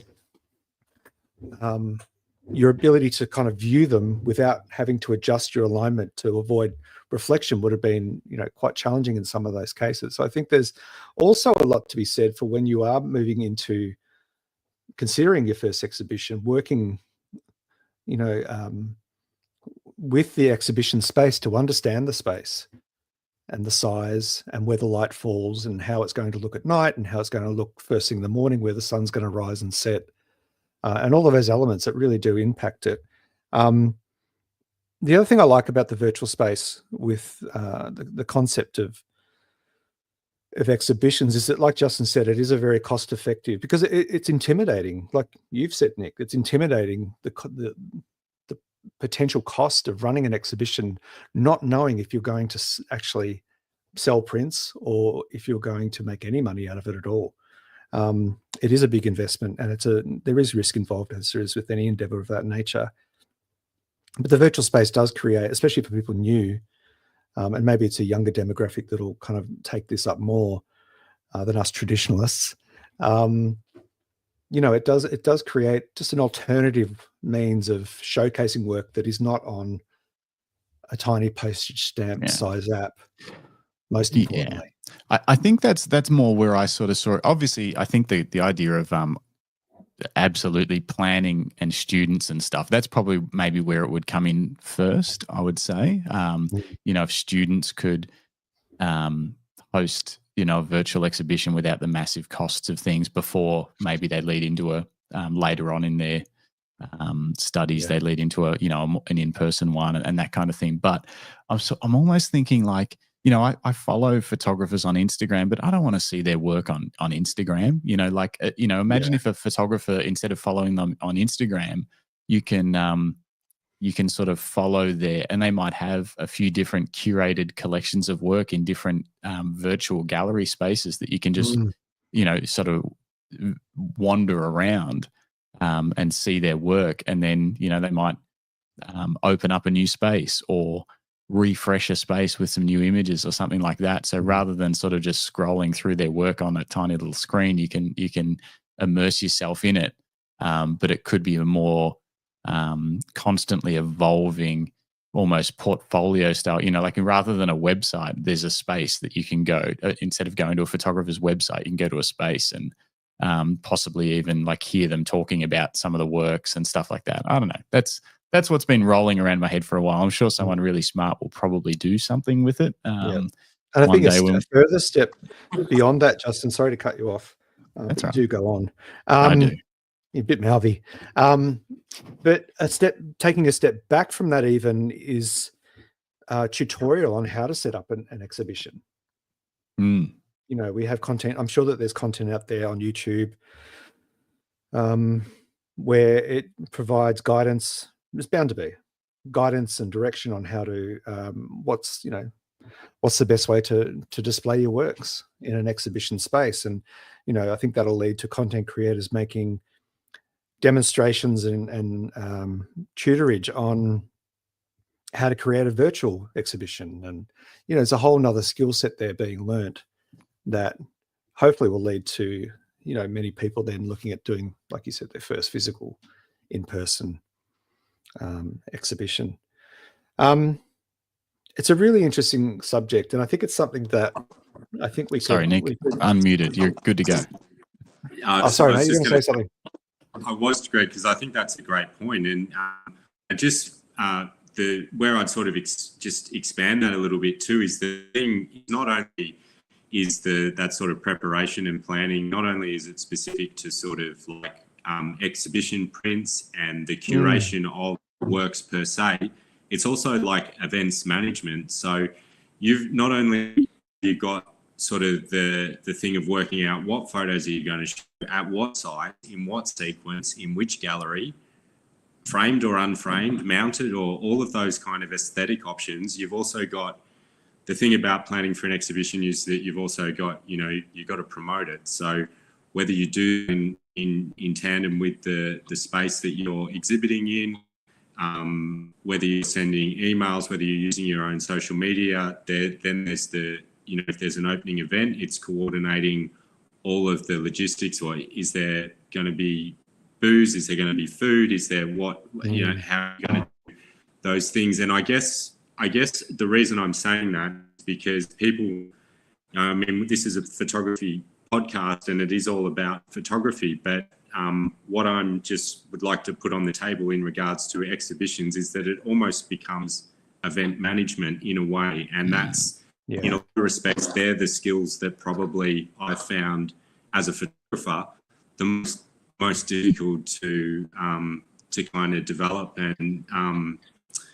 And so it's just worth I think it's worth putting that on the table that, and that's where the sense of community as well, as the guys have mentioned throughout the podcast, maybe someone that has done events in public space before, or, that you can sort of get a few, maybe someone that might be able to sponsor the, because again, the costings extend beyond the printing of the photos to gallery hire, catering, the list goes on. It's definitely worth emphasising that it's not just purely aesthetic concerns that you're dealing with in an exhibition together. I think it's a really good point. I think and a good takeaway from that for people that are exhibition curious. Get a mentor. Get someone that's done it before, and build a relationship. Again, community. Speaking of exhibitions, I'm sure mentors. I'm sure there's a ton of mentors that, if you can help them somehow with something they're doing for free, obviously get in there, help them with their exhibition, do anything you can, help them put prints up, do it. Because you'll learn a ton. Just by doing that. So find someone that you can help and just start helping them. Nick, just with Tarn Tippi, as I mentioned, it's on at Magnet Gallery in Docklands, Melbourne. And there is public transport routes out there. I just don't recommend driving. But how long is the exhibition on for? Yeah, so the exhibition's coming up to its final days. It's actually coming down on Saturday. So it's been up, it will be almost 3 weeks that it's been up for. I'll be in the space tomorrow if anyone is interested in coming down and saying hi and checking out the work for either for the first time or to see it again. So that's we are reaching the end of this iteration. So that begs the question of what's next. What's on your radar?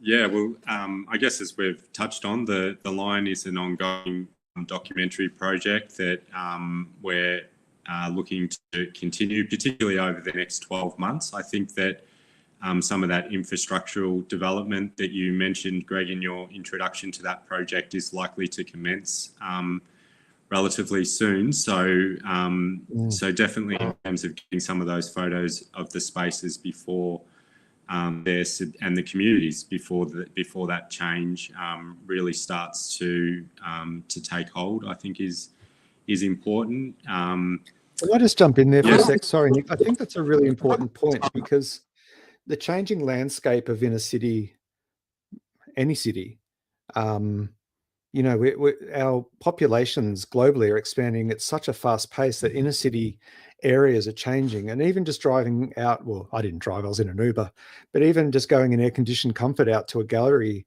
on the west side of town yesterday, I was absolutely amazed at just how much development there's been in the inner city areas of Melbourne. And obviously I don't get out a lot, but and that area of Brunswick in particular, where you're conducting much of your work on the line, there's some really aesthetically compelling scenery out there, especially with the train lines. And some of the photos that I saw on your website, I've taken very similar shots myself.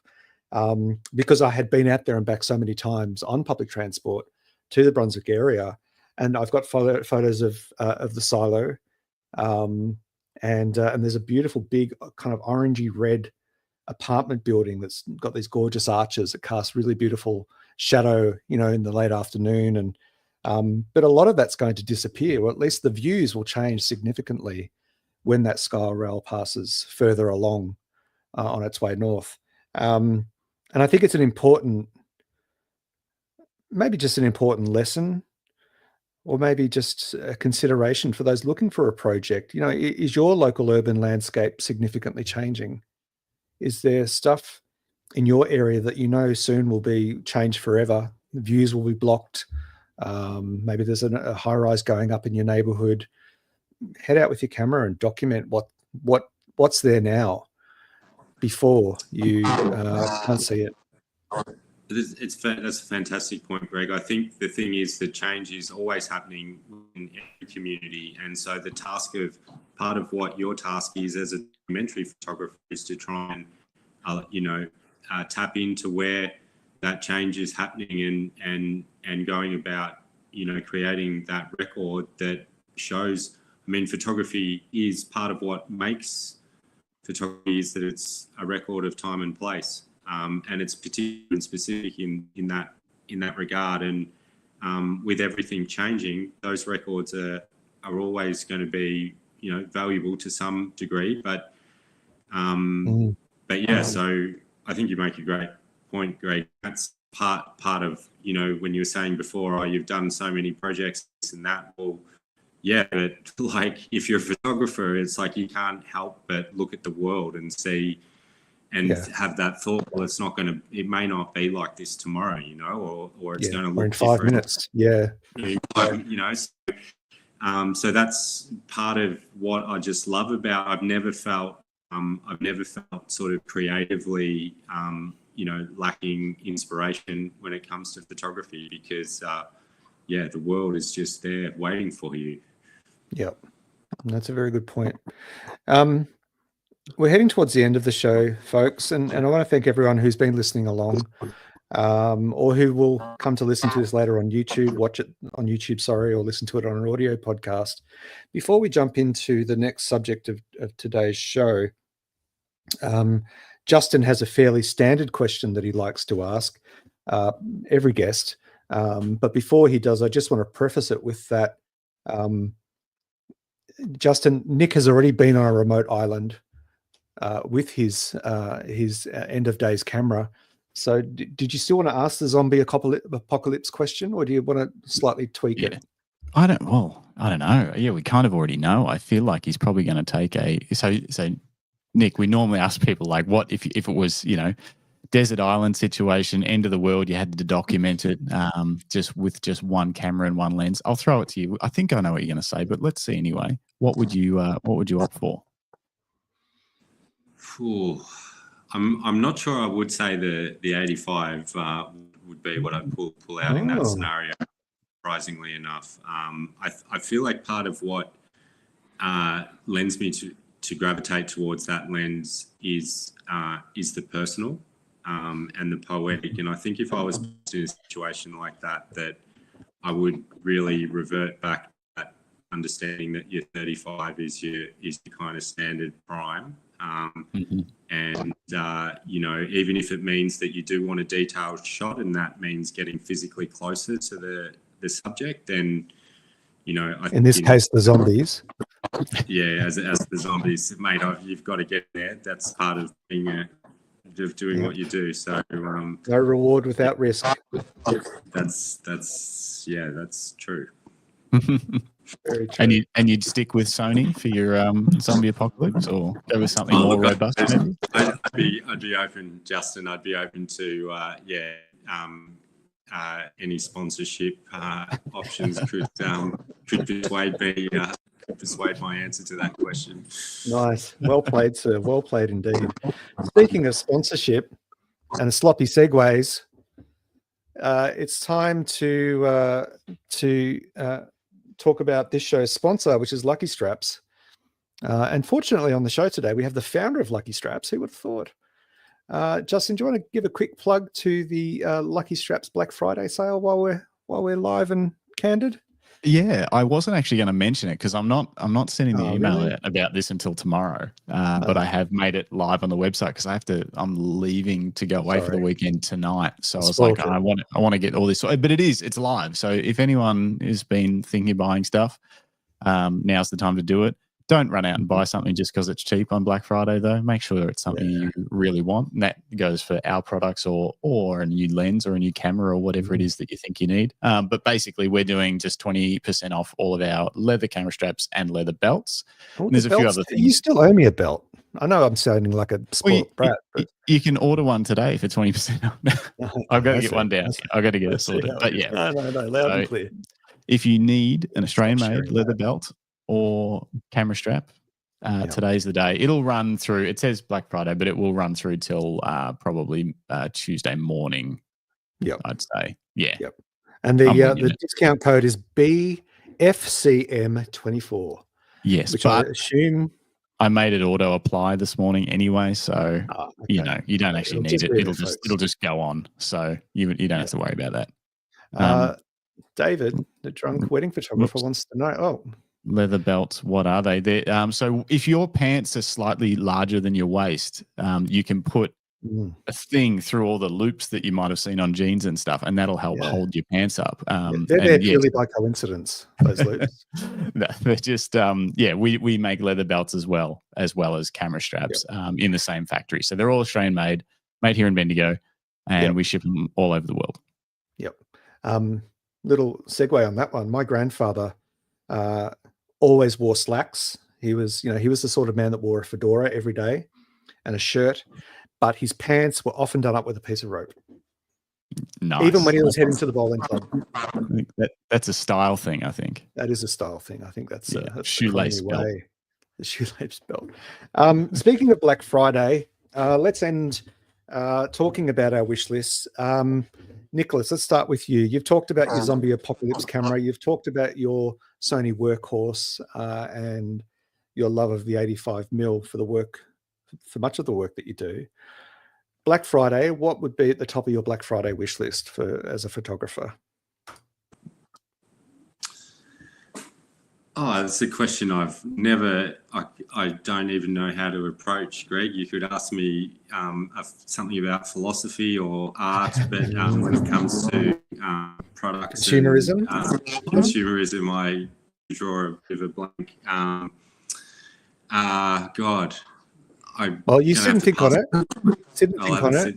We'll jump to Justin, who loves to spend $1, and I shouldn't complain because he supports me very well.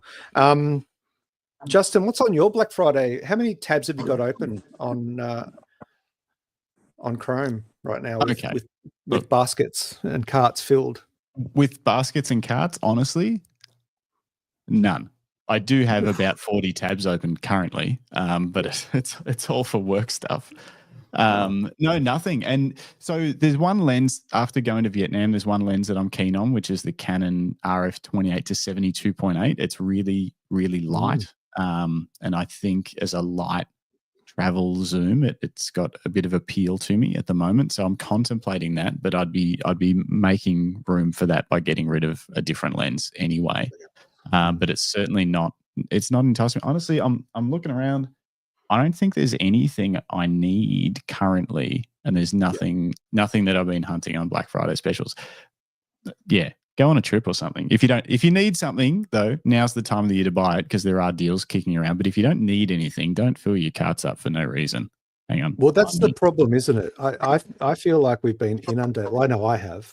And I subscribe to a fair bunch of email lists for different shops and brands that both Sasha and I like. And Christmas is just around the corner, and we've got 5 kids to keep happy on Christmas morning. But a lot of it is just noise.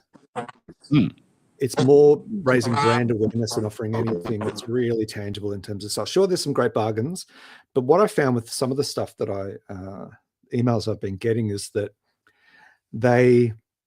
it's the same sale they had in October, pretty much, in a lot of cases. They've just changed the badging and the branding around Black Friday. And often they're promoting products that they pretty much know everyone's already got. You know, like everyone's already got good SD cards, yet they flog those because, and it almost feels like we're going to try put an amazing deal on a product that everyone's already got, but we want to get them to the site, and then we can try and sell them the crap that, you know, the margin's high on. I don't know. It's just my anti-consumerism point of view. But yeah, inundated with Black Friday stuff. So this comment here, drunk reading photographer says, "I want the Data Color Spider Pro to go on sale." That's a good thing. That if you need it and it pops up at this time of year on a deal, grab it. It's one of those things that a lot of photographers have. It was a big thing when I first started, calibrated monitors. Now no one seems to worry about it as much. It doesn't get talked about anywhere near as much.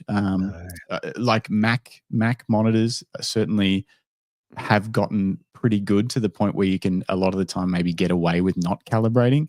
And if you go for like a what's that? What's the monitor brand? The really good one. ESO. No, ESO. No. Oh. Do you calibrate your monitors, Nick? Yes. Yeah. Do. What do you use? There is a sense that maybe that's becoming outdated, and I've actually have the monitor that I'm now using was calibrated specifically for the exhibition prints, but also when I was doing those Marquette versions of the different photo books, just to get consistency. I think even if it's just reassuring you that that what you're seeing is an accurate rendition of what, you know, the person on the other end is seeing when they hit the print button, I think for peace of mind, it's probably worth it. Just going back to your question about Black Friday sales, if Lucky Straps are able to make some glasses straps, I'd definitely be into those. I've lost 2 pairs of glasses while I've been photographed. Oops, hang on. Sorry. Yep. I've got designs. We've talked about it. It's just the hard thing is whether they'd be too expensive to worry about it. But I'd pay for it, mate, if they did the job. I tell you, it's a lot cheaper than getting your glasses replaced every time there's a pair. I sense a collaboration on the way. I like it. Look, I think Justin hit the nail on the head earlier that look, this sale is going at the moment with lots of noise, and they make it feel like it's almost a zombie apocalypse sale. Is that this sale can't be repeated? It's going to be back in 2 to 3 weeks, and it will be back in January and then February and March because, you know, businesses need to keep making money. I'm not talking just about the Lucky Strap sale. I'm just saying in general, this consumerism noise that floods our inboxes and our social media advertising. You know, there are other things and better things. Yes, there might be essential gear that you need, and now might be the time. But, you know, book an experience. Go away for a weekend, even if you can't head overseas to Vietnam. If we're not all the founders of a company, you know, I headed down to Emerald and Cockatoo in regional Victoria, Eastern regional Victoria, last weekend, just for the weekend, and it was a wonderful experience. And I got some nice shots. It wasn't a photography holiday, but I took my camera and the opportunities presented themselves, and I was happy that I had my camera with me. But it was a great experience, and I got away from the city, and I got to spend time with my partner and my sister. And, you know, there's more to life than gear acquisition. You'll all get there eventually. I say as a greybeard of the industry, you will all get to the point where your gas and FOMO fades and you mature a little, and you ponder what I can do with what I've got more than what do I need next. That's my advice. There's another comment there from the drunk wedding photographer. He's going deep on his iMac. What's this one? Yeah. I'm on M3 iMac, but I give a print proof as standard, and it's a big deal with prints. I found that prints are a little darker after edits with M3 edits, so I need to pick one up. Yep, that's a fair point. Yeah. Yep. And then the next comment just quickly is my previous iMac is a 2015 model, and the Spider Pro isn't compatible with the M chips. Yeah, I think my last iMac was a 2015, and it's been retired. We've got to, at some point on this podcast, Greg, we've got to get through my images to make sure I tick off my box of my challenge. Oh, yes, I should, sorry. yeah, but I don't know whether, Nick, I've got a project going on at the moment. You don't have to sit through it. If you've got somewhere to be, we can wrap up your part of it before we spend 5 minutes looking through some mediocre images of mine. But I'm doing a project. I decided this will be week 5, I think. I decided after doing a workshop at the Bright Festival of Photography that to try and progress my own personal photography, I would submit a 12-image set each week on the podcast that has some sort of loose theme and is of new images that I've made since starting the project. And basically, whoever's on the podcast at the time can tear them apart, say whatever they like, and critique them from the perspective of a set and also individual images. Is that something you want to hang around for? Or you want to get out of here and sort some stuff out? No, I'd be more than happy to see your work, Justin. Fantastic. Okay. Just hold on to that happiness. Don't get too keen on that happiness. All right, come on, throw them up. Let's see what you got. I'll bring them up. I'm very open to criticism. So this set is the 3rd set. The last 2 weeks have been Vietnam images because I did a trip to Vietnam and took a lot of photos. And this will be the 3rd and final time that I share some Vietnam images, and then I'll be moving on to something new next week. Just before you do that, David, the drunk wedding photographer, wants to know, what are you drinking, Greg? Well, it's just water. It's just in a fancy glass. It is in a fancy glass. And I was drinking coffee in my 70s retro mug. Actually, this is Sasha's, but don't tell her. What are you drinking, David? That's what I want to know. Oh, you've gone colour. I have gone colour. Up until this point, everything I've done has been black and white. So these are colour. They're also lightly edited, whereas most of the other weeks I've done JPEG straight out of camera in black and white, just for context. Nick. Yep. All right.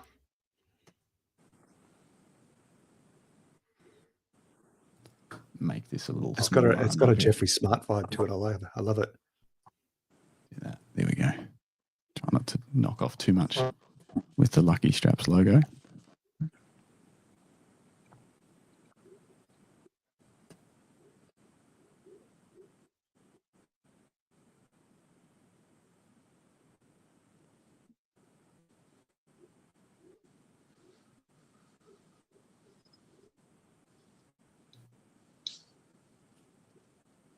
Dead air for those listening on audio. Sorry, guys. Yeah, sorry, we're deeply engrossed in images. Yeah.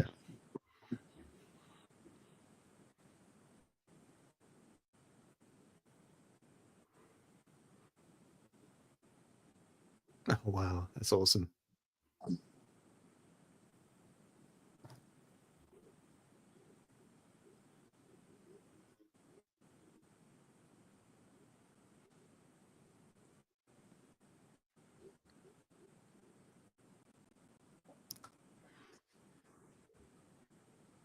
So is there any kind of theme in there? I know that's not a great set of images in terms of having some sort of overarching philosophical meaning or something, but there is a theme in there. Isn't it interesting? Jim asked if it's green. Is that the theme? I was going to ask if the theme was red. Wow, really? Interesting what we see. I saw all the red elements of each frame. They really stood out to me. Whereas for Jim, he saw lots of green. You want to take a stab at it, Nick? I reckon transportation is that. It wasn't, because that was actually one of the things. It's just Vietnam's transportation is so interesting. Maybe that's what I was drawn to, but that was the first set of images that I did a couple of weeks ago was that theme.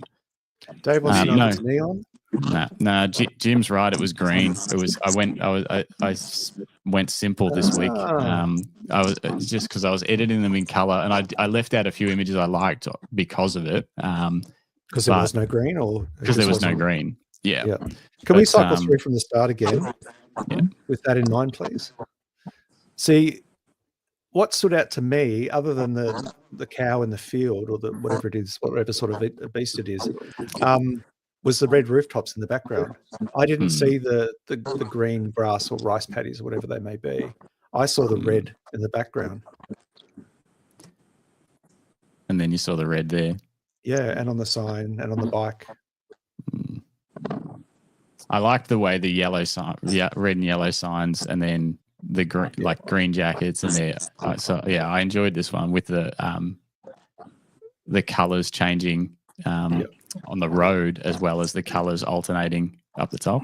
Anyway, and Dave said, digging the neutral colour. It's hard to neutralise the sodium warm tones of the night scenes. Sodium, very cool. Didn't know sodium had a colour. That's cool. This image, I see the red. I know this is a stretch. This one, I just liked it. Yeah, that's great. I was like, there's a green jacket in the background. I'm putting it in. And it's such a busy image too. But I really like the look on the guy's face and the fact that two dude police officers are just like riding around dinking on the bike. I just enjoyed that a lot. That's pretty cool. This you can't really see, but it's a completely abandoned beach resort getting taken over by greenery. Oh, wow. Yeah, it's pretty cool. A lot of these don't translate very well to the small screen. They look great on a big monitor. Green fan, green tables, green everything. This one was a stretch, and again doesn't translate very well. But I love the way she's looking at the tourists. Yeah, disdain. Yeah, a little bit of judgment, I feel, which I enjoyed. And yeah, there's a little bit of green in the background, but it's a stretch. Next one. And then the green lights. The lights on that sort of stood out for me.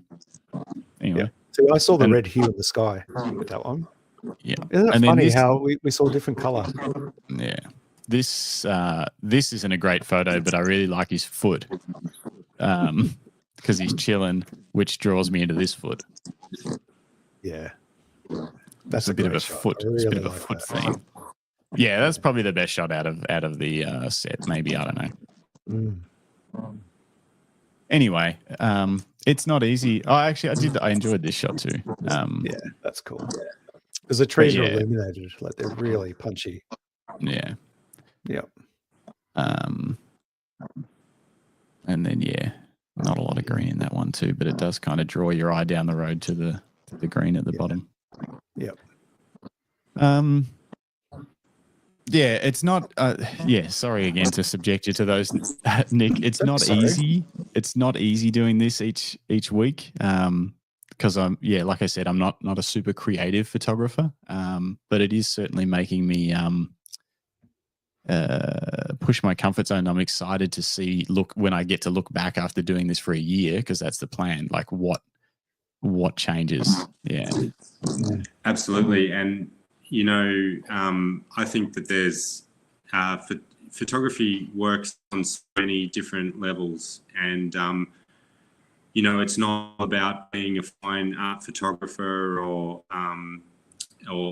purely document. Often so much, and part of what has been my interest in the podcast is that sense of community. When you guys have spoken about camera clubs and that engagement at a grassroots level, people have very different ideas of what photography is and why they may choose to engage in it. And to be going away on a trip and making photographs is obviously a very common thing. I really liked a number of the images that I was shown there, and I felt like there was a little bit of potential there for some of the more,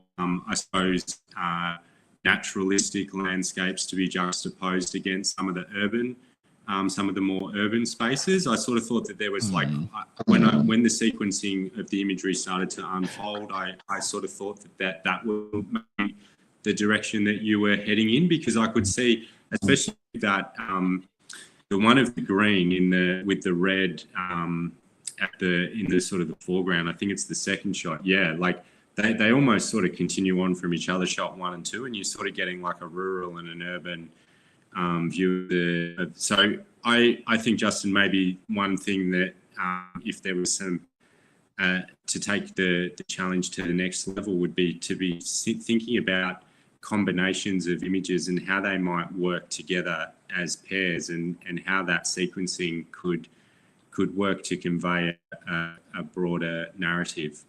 You know, it's interesting because that was one of the big parts of the workshop that I did with Chris Hopkins and the lady whose name I keep forgetting. I'll figure it out. Was about sequencing, and I really enjoyed that part of it. And you know what? When I put these images together, and when I just before the podcast, I looked at them and I thought, I don't think I've got it right. But I was really, I can't get this thing out of my head about. I think from being a wedding photographer and stuff like that, that it's like if I mixed up the day images and the night images into a different sequence, that it would be too jarring. But I did look at the sequence and I thought, this isn't a very interesting sequence. It could probably be better, but I didn't know how to go about it. But yeah, that's an interesting point that you bring up, because I didn't think it was very good. No, look, and there are many different ways you can go about it, and I guess how you go about it really depends on the story that you're trying to tell. Which working out what that story is the great challenge that I suppose photographers have. You know, it does raise a particular point. Often we go away and we're shooting and we're working on something and we don't know what the story is because we're photographing and we're the images, and that was an incredible thing about Tippi as well, is that just in relation to that project, it became very clear at a certain point that the story was about that country and the connection that family group with that country. There were many years there where it hadn't crystallized in that understanding of what it was. It wasn't. So the thing is with photography is often we're doing it before we know what the form is sometimes. And and whether you're thinking about images just in relation to the ones that you've shown there, Justin, whether you're thinking about them in terms of color, whether you're thinking about them in terms of landscape, whether it be like an urban and a rural juxtaposition or a night and a day sort of juxtaposition, ultimately they're the things that they're the decisions that we've got to make, and that sort of does require a skill set that is in some ways quite different to the mechanics of actually making a photograph. You know? So it's so deeply fascinating, and I was really struck by the use of colour in the photos as well. And I didn't necessarily pick up on green or red as a specific colour. I just thought the colours in general was something that had been really emphasised. And there was a sensitivity there that was shown by the photographer, like that one where you said, you can't really see that guy on the green box as he dips out of the frame. He's exactly what I noticed in that photo. And to me, it actually does, mate. When you said that the collection was unified by this interest in green, I was like, wow, that makes perfect sense. And that would be the photograph that communicates that the most to me. So,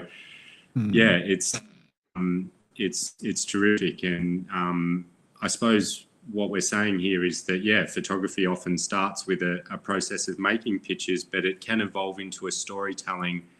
That process can evolve into a storytelling and a narrative as well. And but after the fact. But well, ideally you want a level of overlap. So at some point you need to know, okay, this is what the story is and what I'm going after, because then you've still got a little bit of potential to get those images that tell the story. I think sometimes photographers too, we're often so after those hero sort of shots, those shots that you just see and you go, wow, like that. But in telling a story, even though you still want to have those so-called hero shots, you also need shots that are there purely because they're filling a narrative or sequential function. And that was a thing that I really learned putting that the book that's part of the exhibition together, was that and why I needed to be clear about what the story was before I while I was still working on it, because you then start to identify certain scenes that you may or moments that you may have let go, all of a sudden you go, oh, well, I've got this and I've got that. And what I'm trying to communicate is this. So in that context, this particular image is actually going to work for me. Yeah, and like say, you get to start looking for those things while you're still finishing the project.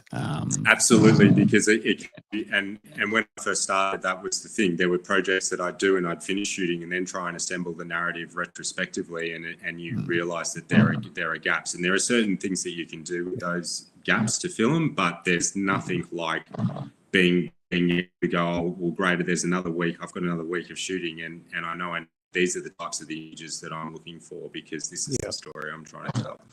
So, so that's it's terrific. That to me, that's the best part of photography when all those planets are starting to align. Right. Thanks so much. That's awesome feedback. Yeah. Really cool. Yeah, and it would have been interesting to have seen the black and white too, because as I said, I was really quite struck. It makes sense why those photographs were shown in colour, having seen them. So that's really, if the black and white, if had that one of the guy on the green been black and white, there would have been a very different, Yeah, for sure.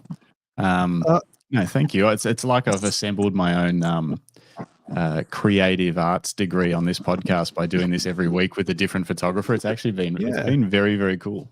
I hope you're taking notes. There'll be a quiz. I am. I just hope I get better by the end of the year is the plan. I did get, as long as you're getting out and trying, you will. Exactly. Got a little bit of feedback in the chat about applying vertical correction in Lightroom for architectural shots. And it's funny, it's something that I used to do, and I don't even gravitate towards it at all anymore just because it often looks unnatural. But looking at the one shot, particularly there were scooters in front of a hotel, it's only very minorly tilted, and it probably would work to do a correction on that. But yeah, I don't. For some reason, it doesn't pop into my head anymore. Used to when I was learning photography and it was a new tool in Lightroom, but I think it often looks unnatural depending on how much angle you're putting on a building. But yeah, good feedback. I'll revisit that. Thank you, David. Look, on that note, I think it's time to draw a close to today's show, as long as everyone's in favour.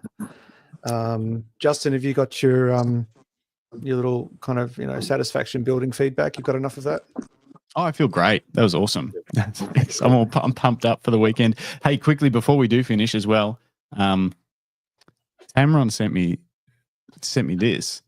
Tamron. It's a crop sensor RF lens. Canon, come on, Canon, focus on me. There it is. So it's a crop sensor wide angle lens 11 to 20, 2.8 to try out, because I can actually try it out with my R5. But what really excites me is, so this is for crop sensor. So Sigma have released some Canon crop sensor lenses. Now Tamron have released a crop sensor third-party lens. So Canon RF system might finally be seeing some cheaper, more affordable lenses for their RF system. Crop sensor only at this stage. This so far in my testing has been very, everything works the way it's supposed to. It's sharp, autofocus is great. So we might finally be able to unlock some cheaper third-party lenses for that newer system, which would be pretty cool. That is good news. I'll do more of an update on that next week, but it's literally, I think it's become available as of today or yesterday or something. So. Oh, lucky you. Look at you, influencer. Hey. Oh, yeah, I know. How cool, right? Shop the link in the description below. No, I don't know. Yeah, I get a little cut back. Buy it from your camera store. Yeah. That is a super wide lens, yeah. Wow. Well, it's on crop 11. That's like 16 or whatever. Yeah. So it's not super wide. It's very comparable to my 15 to 35. It's not quite as wide as the 15. So, but it's small. It's small and light. Cheap. And cheap. Hopefully, I don't actually know what the price is. Tamron's usually good value for money. You don't get the bells and whistles, but you get great image quality. Well, on this, one thing you do get, which is kind of weird, is a USB-C port. Yeah, they all have that for firmware. Do they? Does that mean it's not weather sealed? Where is it? Come on, there. There it is. See that? No, I don't think the Tamrons are. I'm just currently reviewing a whole bunch of Sony E-mount Tamrons for ShopKit, and most of those aren't weather sealed, and they have a USB-C port for firmware, and they even come with a little cable. Nice. Usually. Look, on that note, I'm going to draw a close to today's chat. You've been watching the Camera Life podcast. It is episode 40, as I mentioned at the start of the show. We're only 4 weeks till Christmas. So I want you all to have a look at your wish list and have a think about what's on your wish list for this coming holiday season. You know, what do you hope that the big guy in red drops into your stocking, your Christmas stocking, that is, and leave it in the comments. Let us know. But more importantly, I want you to have a think about, we covered a lot in today's show, a lot around the artistic side of what we all love and do. And what is your take on some of Nicholas's comments and philosophies around photography? He's obviously got a very well-honed understanding of what he's doing with his craft. Do you have a similar level of awareness of what you're actually trying to achieve? Leave it in the comments and ask any questions that you want, and we'll get to them in next week's episode.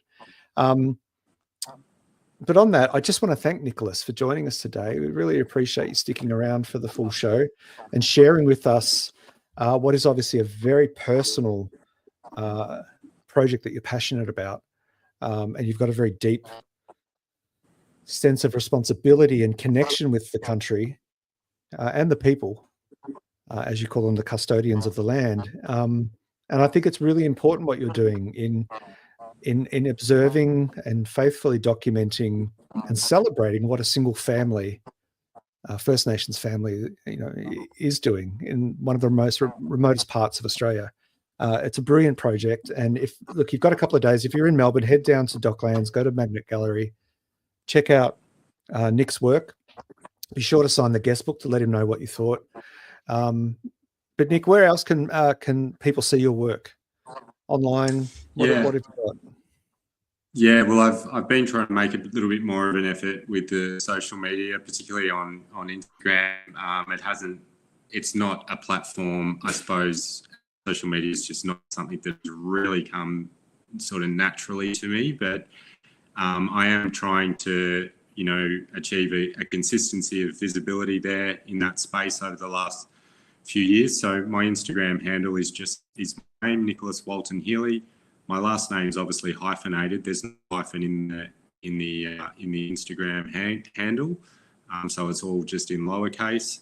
My full name and my website. I think everyone's website's always a work in progress, but as the exhibition sort of starts here, that'll be I'll make sure I get onto it and do an update on that. My website's nwhphoto.com. And that does provide a pretty comprehensive overview, not only of the different projects that I've done, but I suppose the different media that I've been part of in talking about my work and sharing my work. It does include a lot of links to that stuff as well. So very comprehensive list there. But yeah, and I just wanted to thank the pair of you as well for having me on the show. I've actually got to know Greg. I feel like I sort of got to know each other a bit over the last week, and that's been a really nice connection to have developed. And I know that I mentioned it to you, but I'll definitely say it on here and to Justin as well, that I suppose I've really enjoyed the conversational aspects of the way that you go about the conversational nature with which you go about doing these podcasts. So I felt I'm quite an intense person, as you probably have picked up in some of my responses, but I felt quite relaxed and safe in this space. And, that's a credit to the way that you guys go about things. And of course, your passion for photography certainly shines through, and that's something that that's worth sharing and celebrating as well. So really grateful for the opportunity and for the time and the connection. Oh, thanks, mate. That means a huge amount. It does. It means a lot. That's what we're trying to do. So it's awesome that's hopefully coming across. That's all. Yeah, really appreciate it. Yeah, most definitely. No worries. Well, as I mentioned, if you're in Melbourne, head down to Magnet Galleries for Nicholas's exhibition, only a couple of days left. But, you know, if you're not in Melbourne, no matter where you are, look up what photography exhibitions are being posted locally.